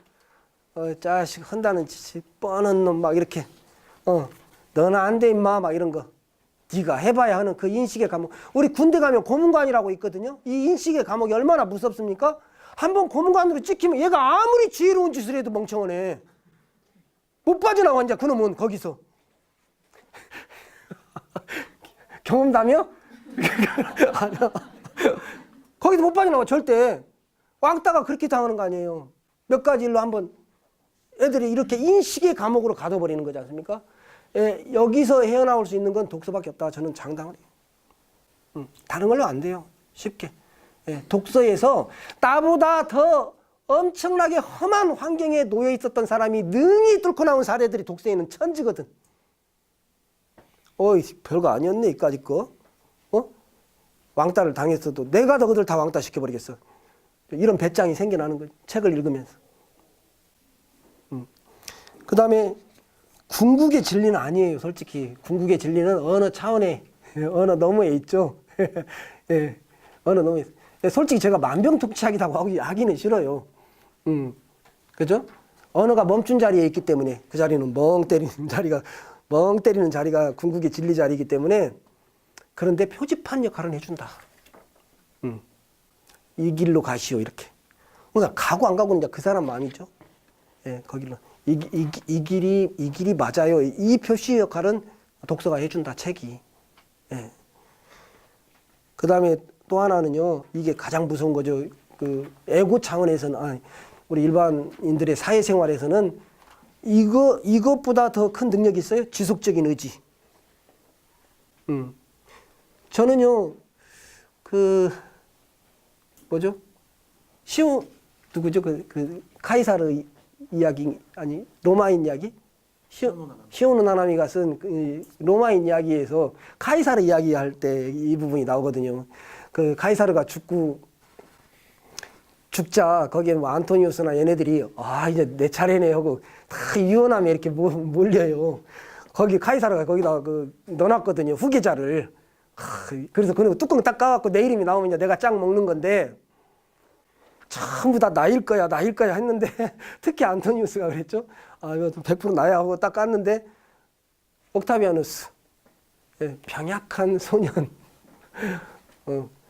몸이 야리야리 해가지고 그 아이 이름이 딱 튕겨져 나왔어요. 그런데 카이사르가 갈리아 전기를 썼던 그 수리한 문장가들이요. 사실 뭐 정말 역사에 이렇게 떠오르는 장군들 있지 않습니까? 그들은 장군이기 전에 독서가들이에요.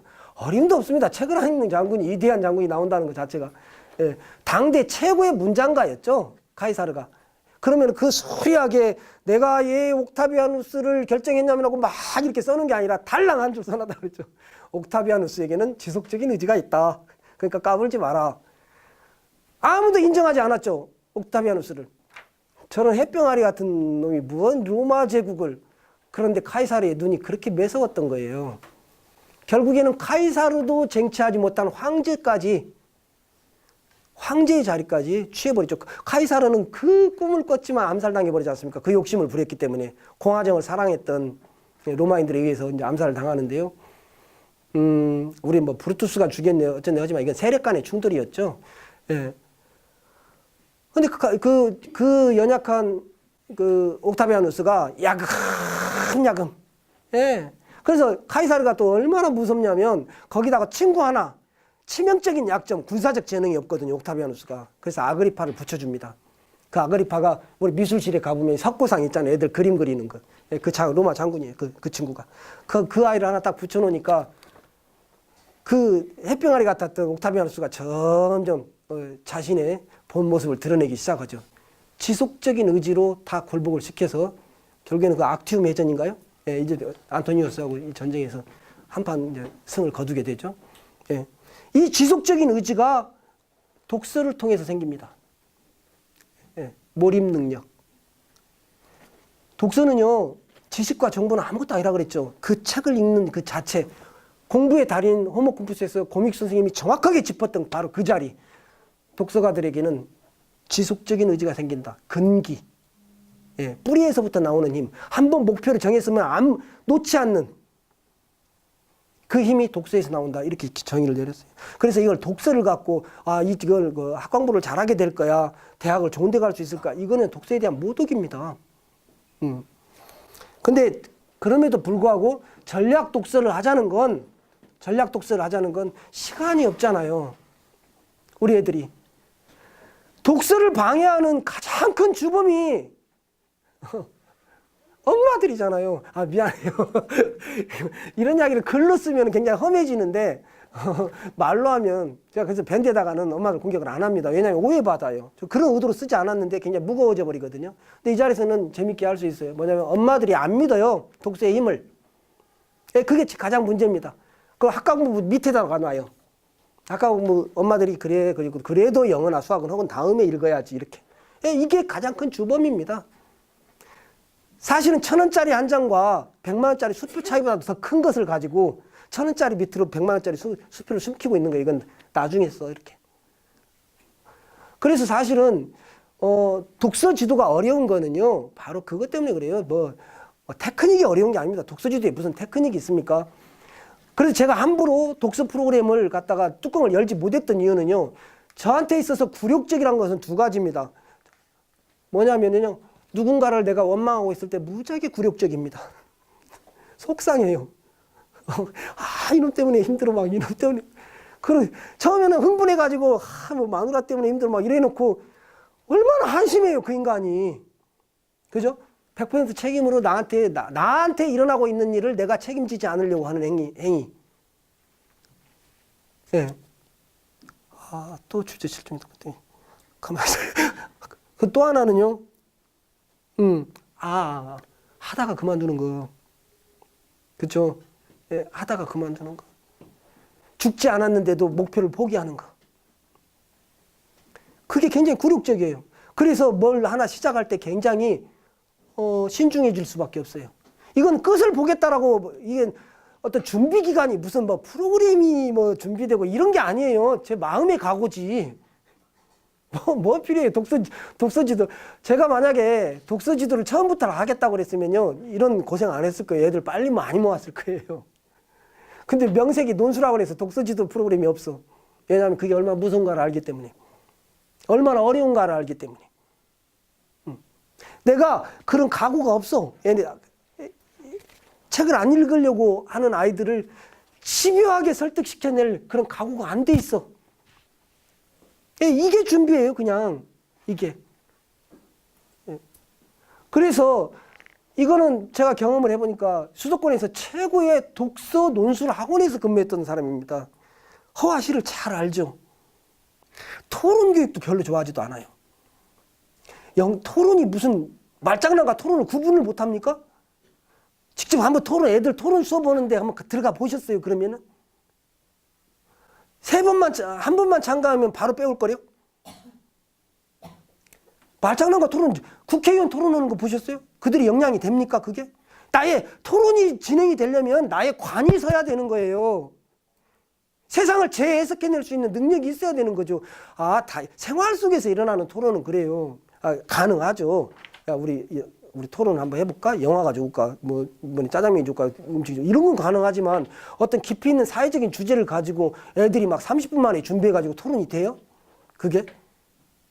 토론은 그냥 제대로 하려면 좀 팀을 제대로 꾸려가지고 한 달 정도는 충분히 준비해서 특히 주제도 내 문제 흥부와 놀부가 있는데 과연 놀부는 나쁜가? 이런 거 말고요. 정말 절박한 내 문제. 배운고가 좋냐, 호남고가 좋냐, 이런 거. 붙어볼만 하지 않습니까? 이런 어떤 나의 현실에서의 주제를 취하지 않고 자꾸 엉뚱한 과연 팥질을 무조건 나쁘다고 할 수 있는가? 뭐예요, 애들 그냥 궤변만 가르치는 거죠. 토론도 별로 안 좋아하고요. 특히 3분 스피치가 안 되는 아이가 토론을 할 수 있습니까? 저는 그런 거 반대입니다. 그래서 어떻게 가냐? 아주 단순하고 힘은 단순함과 지속성에서 나와요. 너무 많은 걸 챙기려고 하면 안 돼요, 독서에서. 그래서 저희들은 책을 익힐 거고요. 그 다음에 강압은 없어요. 끝까지 호소를 할 거고요. 애들한테. 읽고 오면 그 내용이 뭐냐고 한번 나와갖고 3분간 스피치 해보라고 할 거예요. 정할 이야기가 없거든. 3분간 서 있다가 들어가라고 할 거예요. 스피치의 가장 큰 스승은 무대입니다. 나와보면 돼요. 아까 초반 시작할 때 얼마나 저 떨던가요? 부들부들. 스피치는 아나운서 뽑는 게임이 아니기 때문에 애야 가서 뭘 통제하고 뭘 부족한 걸 채우고 하는 게 아니야. 나의 단점을 드러내고 허용하는 것이 스피치야. 얼굴 빨개지면 그걸 허용할 수 있는 능력. 말 더듬으면 그걸 허용할 수 있는 능력. 주제가 실종당했으면 고백할 수 있는 능력. 그거야 바로 이렇게 가르칠 거예요. 애들한테.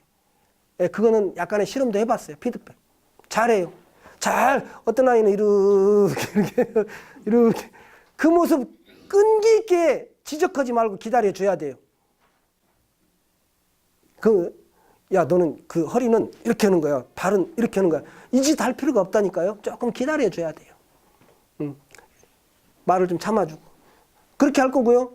예, 읽게 한다, 말하게 한다, 쓰게 한다, 요약하게 할 거예요. 들고 나올 거 들고 나와서 쪽지 보고 이야기 좀 하게. 예, 요약 능력이 학습 능력이니까. 어떤 아이가 공부를 잘한다. 요약 능력이 좋은 아이다. 이렇게 보면 됩니다. 핵심을 파악하는 능력. 말하기, 읽기, 쓰기를 우습게 알지 말자고요. 그게 살아갈 힘입니다. 그게 학습 능력이고. 예. 우리 아이들이 나중에 사회에 나와서 어디에서 어떤 돗자리를 깔든지 간에 말하기, 읽기, 쓰기로 그 아이의 능력을 평가받을 거예요. 그죠? 인수분해 갖고 봤습니까? 애들이 영어 연설을 해서 받아요? 슈퍼마켓에서 근무하면서 말하기, 읽기, 쓰기입니다. 이거 우습게 알지 말고 그거 외에는 욕심내지 않는다. 그거 갖고 책 한번 토론해보자 이 짓 안 하려고 그럽니다. 흉내내기나 이런 것들은 딱 질색이에요. 그 다음에 그래서 우리 어머님들하고도 한번 독서 모임을 조직하고 싶어요. 솔직히. 근데 어머님들은 바쁘지 않습니까? 예, 그래서 한 달에 우리 아이들한테 권장하는 게 30대가 넘어가기 전에 100권이에요. 근데 가장 이상적인 건 고등학교 1학년 때, 아니 중학교 1학년 때부터 시작해서 고1 때까지 한 30권을 좋은 책을 읽는 거. 예, 전략 독서에서 중요한 것은 책 선택입니다. 근데 제가 가끔가다 이렇게 어떤 모임에서 어디 분당에 있을 때 모임에서 독서 모임에서 이런 이야기를 들었어요. 막 이렇게 이야기하다가 책 선정하는데 뭔 그렇게 고민을 해야 되나요? 뭐 나쁜 책도 읽어봐야 좋은 책이 뭔지를 알지요. 막 이런 친구가 있었어요. 오 마이 갓! 책은 음식입니다. 좋은 음식이 뭔지 알기 위해서 우리 아이한테 상한 음식 먹입니까? 책은요, 양날의 칼이에요. 잘못 읽으면 악당됩니다. 예, 독서 독인이라는 책을 한번 보세요. 세상에 내놓으라는 악당 5명. 대표적인 게 누구였지? 히틀러부터 시작해서 나폴레옹. 예, 걔네들이 읽었던 책들이요, 군주론 같은 거. 심취한 책들이 누구 지배하는 책. 권모술수 발휘하는 거. 악당 되는 건 시간 문제예요. 내가 읽은 것이 그거 그대로 되는데요. 열정은 우리 아이는 너무 무기력해. 그럴 필요 없어. 책 읽히면 끝나요. 어떻게 인풋이 됐는데 아웃풋이 안 됩니까? 내가 읽은 것이 돌아버렸는데. 도서관은 애들이 시험 공부하라고 있는 데가 아니라 용광로입니다. 혁명의 용광로예요. 저게. 부글부글 끓는 모든 혁명가는 도서관에서 나옵니다. 마오쩌둥, 나폴레옹은 말 위에서도 읽었다 그러죠. 무시무시한 독서광들이죠. 예, 그냥 읽는 사람 것입니다. 그리고 역사는 기록하는 자의 것이고요. 그래서 일기도 쓰게 했으면 좋겠습니다. 예, 그래서 성장일기를 쓰게 하죠. 왜? 아까 이 두뇌의 98%를 오만 잡생각으로 애들이 갖고 가기 때문에 감사일기를 쓰게 합니다. 네 자신의 존재에 대해서 감사해. 그 다음에 엄마 아빠한테 감사해. 근데 이 두 개는 약발이 없단다. 엄마한테 감사하는 건 너무 당연한 거니까. 그런데 이제 지금부터 약발이 있죠. 예수님께서 말씀하신 범사에 감사하라는 거. 애들 한 가지씩 써야 됩니다. 그 다음에 예술이 있죠. 예술. 내 마음에 상처를 준 이에게 감사하는 거. 이건 감사의 달인들이 하는 거죠. 저도 잘 안 돼요. 궁지에 몰릴 때만 합니다. 너무 괴로울 때 그때만 합니다. 그런데요, 부자 인생 가난한 인생이라는 책에서 보면요, 그 스키자키 히토시가 어느 날 이 간땡이도 큰 놈이죠. 20대 때 50억 빚을 지고 펀드 회사에 있었던 놈인데 망하고 야반 도주하다가 길거리에서 상한 음식 주워 먹고 쓰러져 있는 것을 스님이 탁 들쳐업고 살려놓습니다. 그러고 네 고민이 뭔고 물어봤더니 50억 빚을 져가지고 여차여차해서 길거리에서 이거 좀 알았다. 그래서 이제 치료해가지고 내려보냈는데 다시 부릅니다. 야, 내가 한 달 후에는 이제 여기 이 육신의 옷을 벗고 가야 되는데 그 안에 부자 되는 법 가르칠 테니까 빨리 튀어와. 얘가 겨우 정신 차리고 직장 생활 하다가 이걸 가야 돼 말해야 돼 저 땡중 말을 들어야 돼 말해야 돼 고민하다가 올라갑니다. 아, 그래도 생명의 은인인데 그래 갔더니 자 지금부터 잘 받아 적어 해서 그 받아 적어갖고 그대로 실행을 해서 2년 만에 50억 빚을 다 갚고 그 다음에 지금 살아있는 일본의 신화적인 부자인데요. 그래 하고 제가 책을 사서 보니까 아무것도 없어. 감사하라는 이야기밖에. 특히 나한테 미운 놈한테 감사하라는 이야기가 80%. 테크닉은 없었어. 진짜예요. 그래서 제가 차원이 다르다. 예, 부자 아빠, 가난한 아빠와 부자 인생, 가난한 인생은 굉장히 차원이 다릅니다. 예, 영적인 차원에서 접근하죠.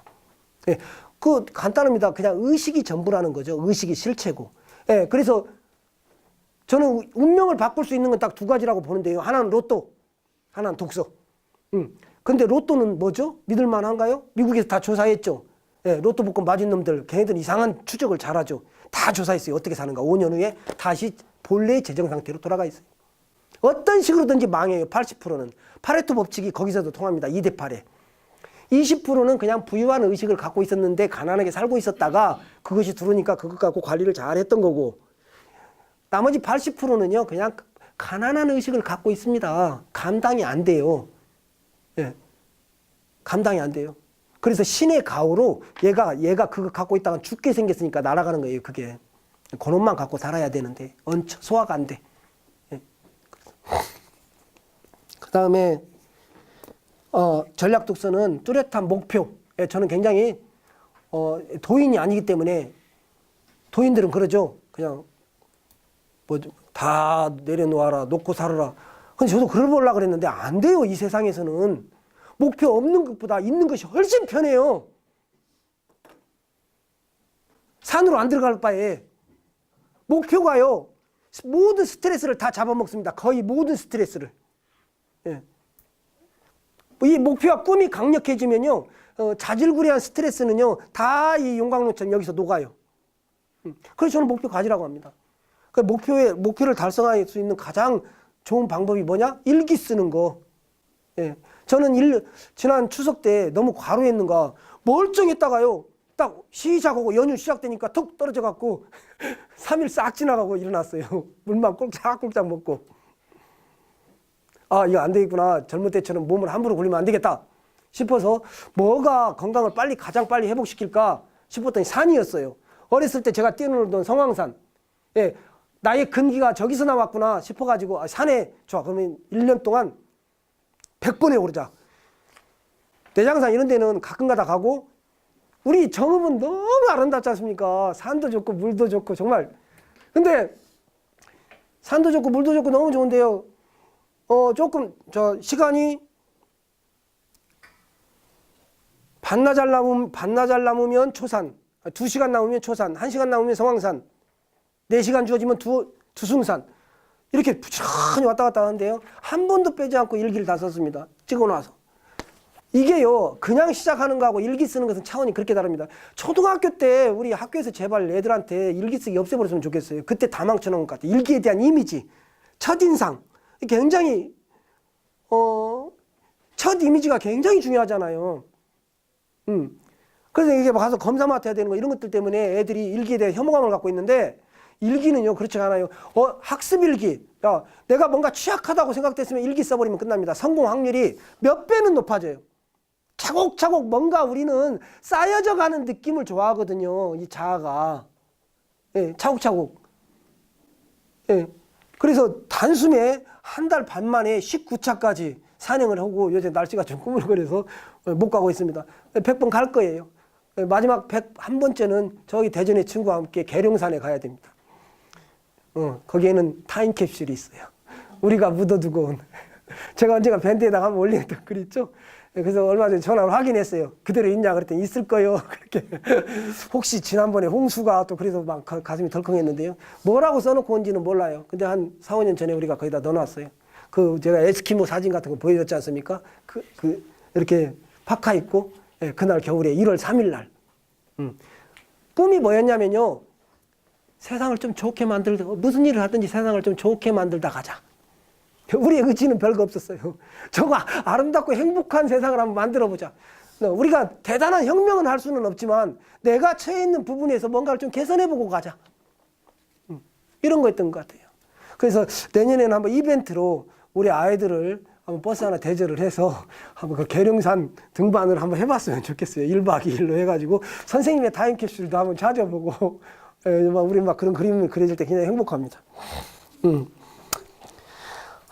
그 다음에 학과 공부, 교과서.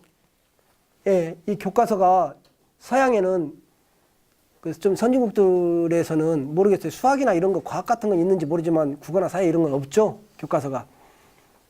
이거는 계몽주의의 산물이고요. 글자도 못 읽을 때. 그 다음에 산업사회의 산물입니다.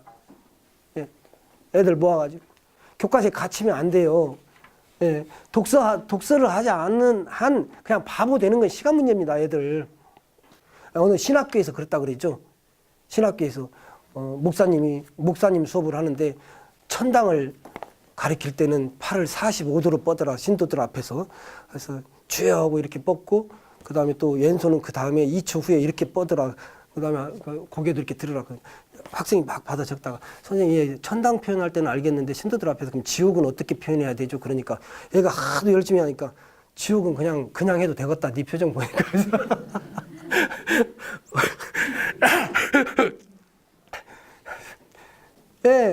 바보 천치 아닙니까? 건불 10년을 모르고 화무 11홍을 몰라요.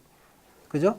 500원 이런 애들이. 근데 굉장히 막 아직까지도 똑똑은 적하고 다니지 않습니까? 공부 잘해가지고 책 안 읽고 인성교육 안 받고 그렇게 되는 건 시간 문제입니다. 우리 애들. 아까 초기에 말씀드렸죠?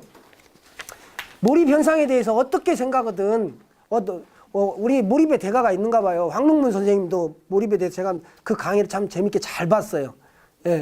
그리고 또 윤홍식 선생님이라고 있는데요.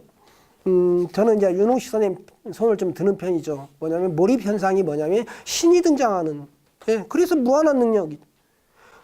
당연하지 않겠어요? 처음에는 내가 책을 봐요. 처음에는 내가 책 보고 있는 거 의식이 돼요. 이제 책 보기만 남아요. 내 자아가 뭡니까? 생각, 감정 아니에요? 이게 사라져버리고 책 읽기만 남은 거죠. 그때 내가 싹 빠지고 신이 등장한다. 이게 우리 윤홍식 선생님의 지론인데요. 동의합니다. 그래서 무한한 능력이 나오는 거예요. 그래서 우리는 순간순간 주기적으로는 아니더라도 생활 속에서 몰입을 경험하죠.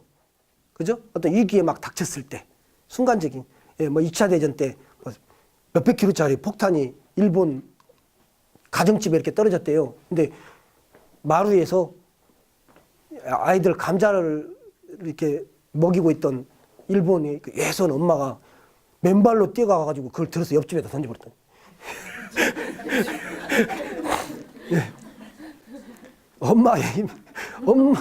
엄마의 모성과 이 신의 몰입이 결합하면요.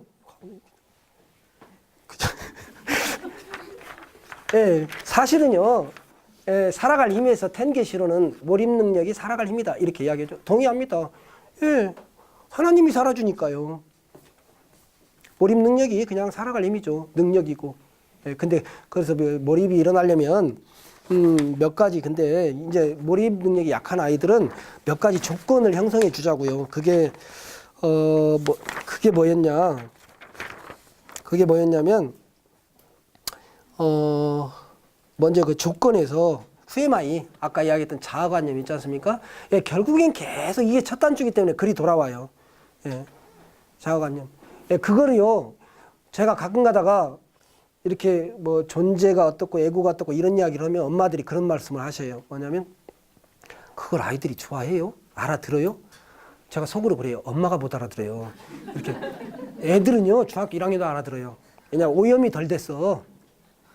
그 어려운 개념이 아니에요 이게. 야 여기 너 가만히 보면 고상고 너 사랑할 때 누가 하나님은 사랑이시 사랑하고 있을 때 네가 하나님이 된 거야. 누구 미워할 때 짐승이 된 거야. 그 네가 여기서 지금 인간이 뭔 책을 보고 있지? 처음에는 내가 책을 보고 있다, 박경희가 책을 보고 있다라는 것이 의식이 됐는데 내가 싹 빠져버리더니 하나님이 있고 있는 거예요. 이렇게. 이거 어려운 개념 아니에요.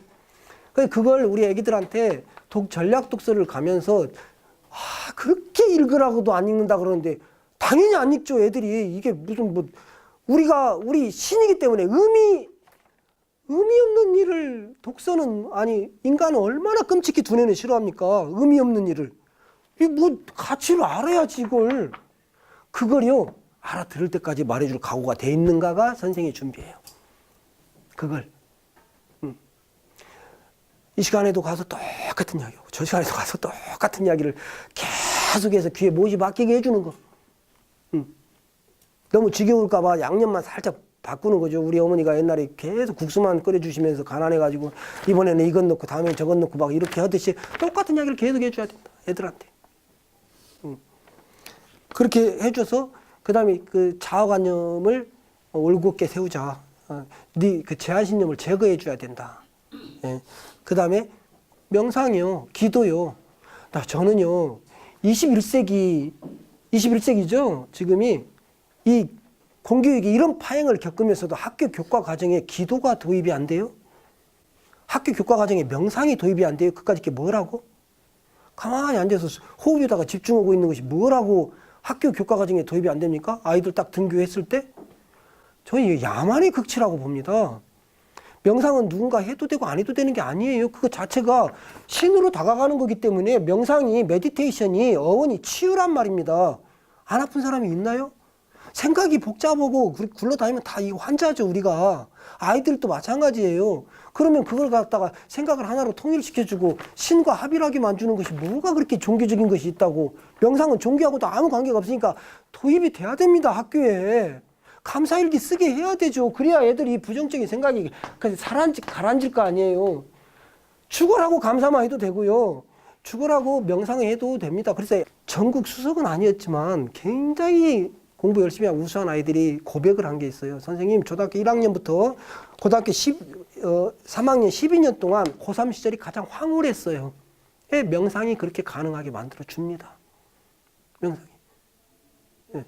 그래서 고3 때는요, 고등학교 들어가면 이제 점점 되면은 열심히 해서 승부가 나는 게 아니라 누가 질 좋은 휴식을 취하느냐의 게임이에요. 공부는 누구나 다 하려고 합니다. 그런데 애들은 수면은 부족해요. 애들이 왜 게임으로 도망갑니까? 컨디션 안 좋으니까. 피곤하니까. 그때 네가 가서 애들아 피곤할 때 아주 죽여버리는 방법이 있어. 뭐야? 피곤할 때 우리 두뇌과학에서 이미 다 밝혀졌어. 너희들 공부하고 있을 때 그건 공부 아니야. 입력시키는 거야. 공부는 충분한 수면과 휴식을 취할 때 지가 알아서 정리해. 예. 김대식 교수의 저서를 한 권이라도 읽어보면 그냥 바로 할 수 있을 거예요. 그 다음에 서울대쯤은 누구나 갈 수 있다. 박정은 선생님 책을 읽어보면 공부는요, 휴식을 취할 때 하는 거예요. 두뇌가 알아서 해요. 알아서. 예. 우리 해마라고 그러잖아요. 장기 기억장치로 넘어가는 데다가 내가 피곤한 상태에 너무나 멍 때리고 있으면 일이 보내주질 않아요. 그래서 날 새고 열심히 공부하고 날 새고 갔는데 멍 때려갖고 시험 망쳤다는 건 피곤해서 기억이 안 난 게 아니라 공부를 안 한 거예요. 그냥. 그때 애들한테 가르치죠. 그때 있잖아. 피곤할 때마다 황홀하게 호흡에다가 집중하면서 윤홍식 선생님의 명상도 좋아. 됐다. 모른다 해도 되고 나라는 말에 집중해도 되고 그냥 호흡에다가만 계속 집중하고 마음이 가만히 이렇게 안정되잖아. 그러면 네 목표가 이루어졌던 그 장면 한번 떠올려봐. 그러면 굉장히 기분이 황홀해져. 그거 가르쳐버려요. 애들한테. 그러면 잠자면서도 경쟁력이 생기죠. 잠재력 속에다가 계속 거기까지 들어가면은 굉장히 좀 복잡하죠. 무슨 가역성의 법칙 해갖고 우리가 상상하면 이루어진다. 시크릿, 이 시크릿 같은 책들이 위험한 게 그렇게 하면 돈 많이 번다 이것만 가르치고 끝을 안 보여주니까 궁극의 진리로 가는 그걸 안 보여주고 돈 많이 번단다 막 이거 챙겨준다. 그래서 위험한 거지. 90%는 맞아요. 99%는. 예, 상상하면 이루어지죠. 지금 이 모든 여기서 만들어지는 것들 중에 인간이 만든 것들 중에 누군가의 상상 속에서 비롯되지 아니한 게 한 개라도 있나요? 없죠. 예, 그래서 네빌 고다드는 이 가역성의 법칙이라는 것을 이야기를 하면서 결과가 뚜렷하게 의식에 잡히면 그 원인은 뒤에 만들어진다. 네, 그러면서 이제 전학이 이야기를 하지 않습니까? 원인이 결과였고 결과가 그 원인의 또 원인이 될 수 있다. 이게 바로 이제 가역성의 법칙인데, 자, 전화기 같은 경우는 처음에 여보세요 그러면은 음성 에너지가 전기 에너지로, 전기 에너지가 다시 저 사람한테는 음성 에너지로 바뀐다는 그 원리를 이용해서 이야기를 하는데요. 정말로 중요한 거죠. 뭐냐면 내가 정말 간절한 목표가 있으면요, 그것을 가지고 놀아야 됩니다. 어떻게? 예, 마음 충분히 가라앉혀 놓고 그 이야기를 갖다가 우리 그 오지원이라는, 여기다가는 이제 카탈로그라 이름을 못 밝혔고 이건 이제 문집이라요. 우리 오지원이라는 졸업생이 쓴 거 하나만 읽고 끝내도록 할게요. 힘찬 아이들의, 힘찬 졸업생들 이야기 한번 들어볼까요? 그쪽에 내 생애 최고의 순간, 고3 때 나는 평생 잊지 못할 분을 만났다. 바로 논술학원 원장입니다. 선생님입니다. 당시 나는 성적이 좋지 않았고 논술도 시작한 지 얼마 되지 않아 자신감이 없었다. 자포자기 심정이었던 나에게 선생님은 큰 빛이 되어주셨다. 선생님은 나에게 3일 우리 실장님이 좀 읽어주실래요? 예.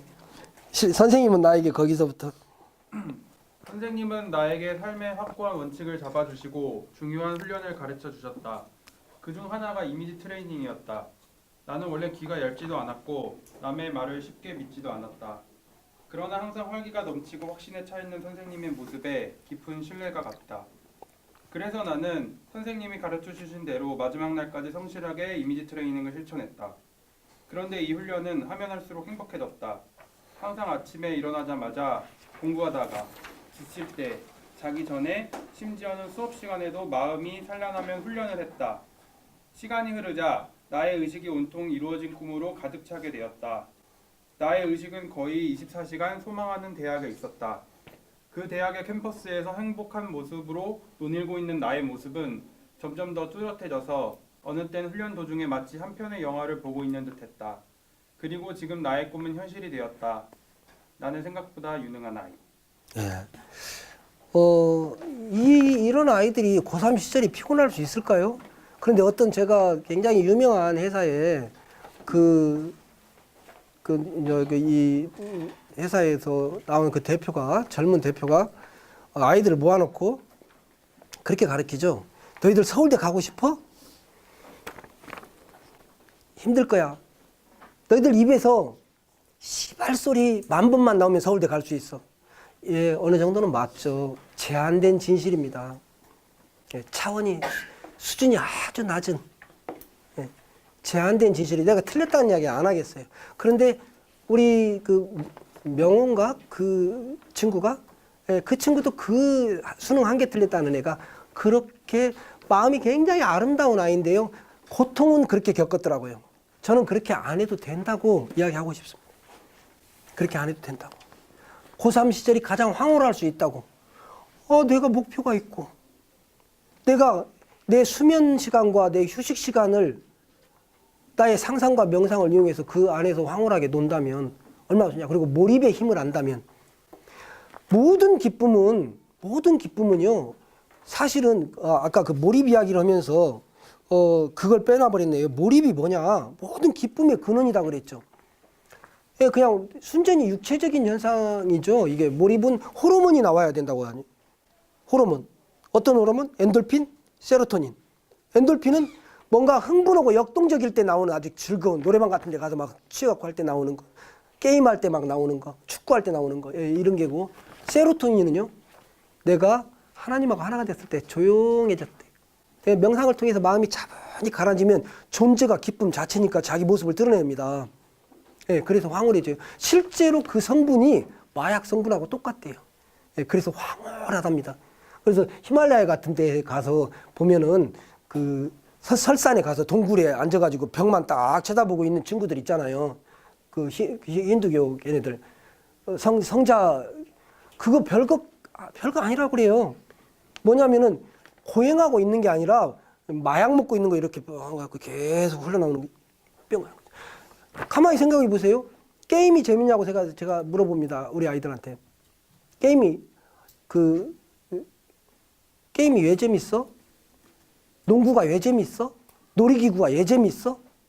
예, 그게요 전부 다 생각이 끊긴 현상이에요. 그냥 생각만 끊어져 버리면 세로토닌이 흘러나옵니다. 잡념만 끊어져 버리면. 그러면 맨날 예를 들어서 맨날 이거 제가 이야기하는데 애들한테 이렇게 야 자이로 드롭 타봤니? 그렇게 물어봐요. 그러면 여기서 자 표 살 때 1번, 여기 대기할 때 2번, 끌려 올라갈 때 3번, 매달려 있을 때 4번, 떨어졌을 때 5번. 여기서 어떤 기쁨이 있는지 한번 찍어봐. 근데 왜 이걸 돈 주고 또 표 살 때 굉장히 황홀하대? 이렇게 돈 내니까? 대기할 때 그렇게 기뻐? 끌려 올라갈 때는? 떨어질 때 그렇게 황홀하더냐? 이때요 떨어지고 나서 휴 명상할 때 호흡으로 집에서 해도 되는 걸 적어서 하는 거예요. 생각이 끊어진 상태에서 호흡이 착 가라앉는 거. 예, 그냥 뭐 혼자 있을 공간만 있고 좀 조용한 공간만 있으면 금방 되는 걸 이제 이걸 모르니까 여기까지 가야 돼. 축구가 재밌을까요? 외계인들이 봤을 때 고등 외계인들이 봐갖고 딱 봤더니 축구 월드컵 경기장에 딱 가봤더니 되게 이상하더래요. 반바지만 입은 어른들 22명이 나와가지고 가죽공 하나 몰고 막 돌아다니다가 세 기둥 사이로 공 하나가 통과하면 10만 명이 와. 거기 왜 가요? 왜 해요? 잡념이 끊어지니까. 그냥 모든 기쁨은 생각 끊어지는 거예요. 신으로부터 나와요. 그 호르몬이. 그래서 공부가 힘들고 어려워서 힘든 게 아니라 몰입이 안 되니까. 몰입이 안 되니까 힘든 거죠. 양이 많고 어려워서 힘든 게 아니에요. 학과 공부는 수준 자체가 사실은 고미기 선생님 말대로 공부 축에도 못 끼는 겁니다. 사회 각 분야의 가장 밑바닥 부분 갖고 짜집 깨는 거 아닙니까, 솔직히. 이것이 이 500만 년 진화를 해온 슈퍼컴퓨터를 힘들게 할 수 있을까요? 그렇게 어려운 것일까요, 이게? 아니요. 몰입이 안 일어나니까. 집중이 안 일어나니까. 예. 그래서, 깨알 강좌라는 것과 스터디 헬스라는 것이 그래서 몰고 갔던 거예요. 두 개를. 애들한테 이제 그걸 이야기를 해야 돼. 중학교 친구들한테는 이제 기회가 없었는데 이번에 작심을 한 거죠. 뭐냐면 중학교 아이들을 보러 왔거든요.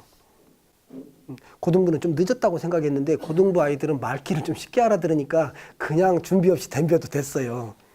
예, 제가 죄송한데 우리 어머님들은 금방 알아듣잖아요. 그러니까 제가 좀 게으름 피다가 막 오기 전에 30분 전에 강의 준비해와도 좀 용서해 주시잖아요. 이해하시고. 고3들도 쉬워요. 그런데 밑으로 내려갈수록 전문성이 필요해요. 그래서 준비가 좀 필요했고 그런 부분들은 그 다음에 또 우리 사랑하는 제자가 합류해 주지 않았으면 아마 엄두도 또 못 낼 뻔했어요. 여유가 없어서. 고3한테 묶여서 너무 힘들어요. 고3의 에너지의 80%를 갉아먹는다니까요. 내년에 고3들한테도 네, 그래서 중학교 아이들한테 그냥 계속해서 아까 이야기했던 올바른 자아관념을 심어주자. 쓸데없는 죄의식에 애들이 자기 혐오에 인간이 마지막까지 자기 혐오를 갖고 있어요. 아직 저도 그러는데요. 아직도 저를 생각하면 참 그렇게 한심할 수가 없죠. 이거는 이제 인간의 어떤 숙명적인 거예요. 그때 그걸 혐오하지 않고 용서해내는 법. 용서하는 거 좀 가르쳐 주고요. 그래서 나에 대한 그 자아상을 갖다가 좀 떳떳하게 이렇게 만들어주고 내 능력에 한계가 없는 존재라는 것을 인식을 계속 시켜주고 예, 그리고 독서 시키면 우리 아이들이 인생에 실패할까요? 예, 마치겠습니다. 죄송합니다.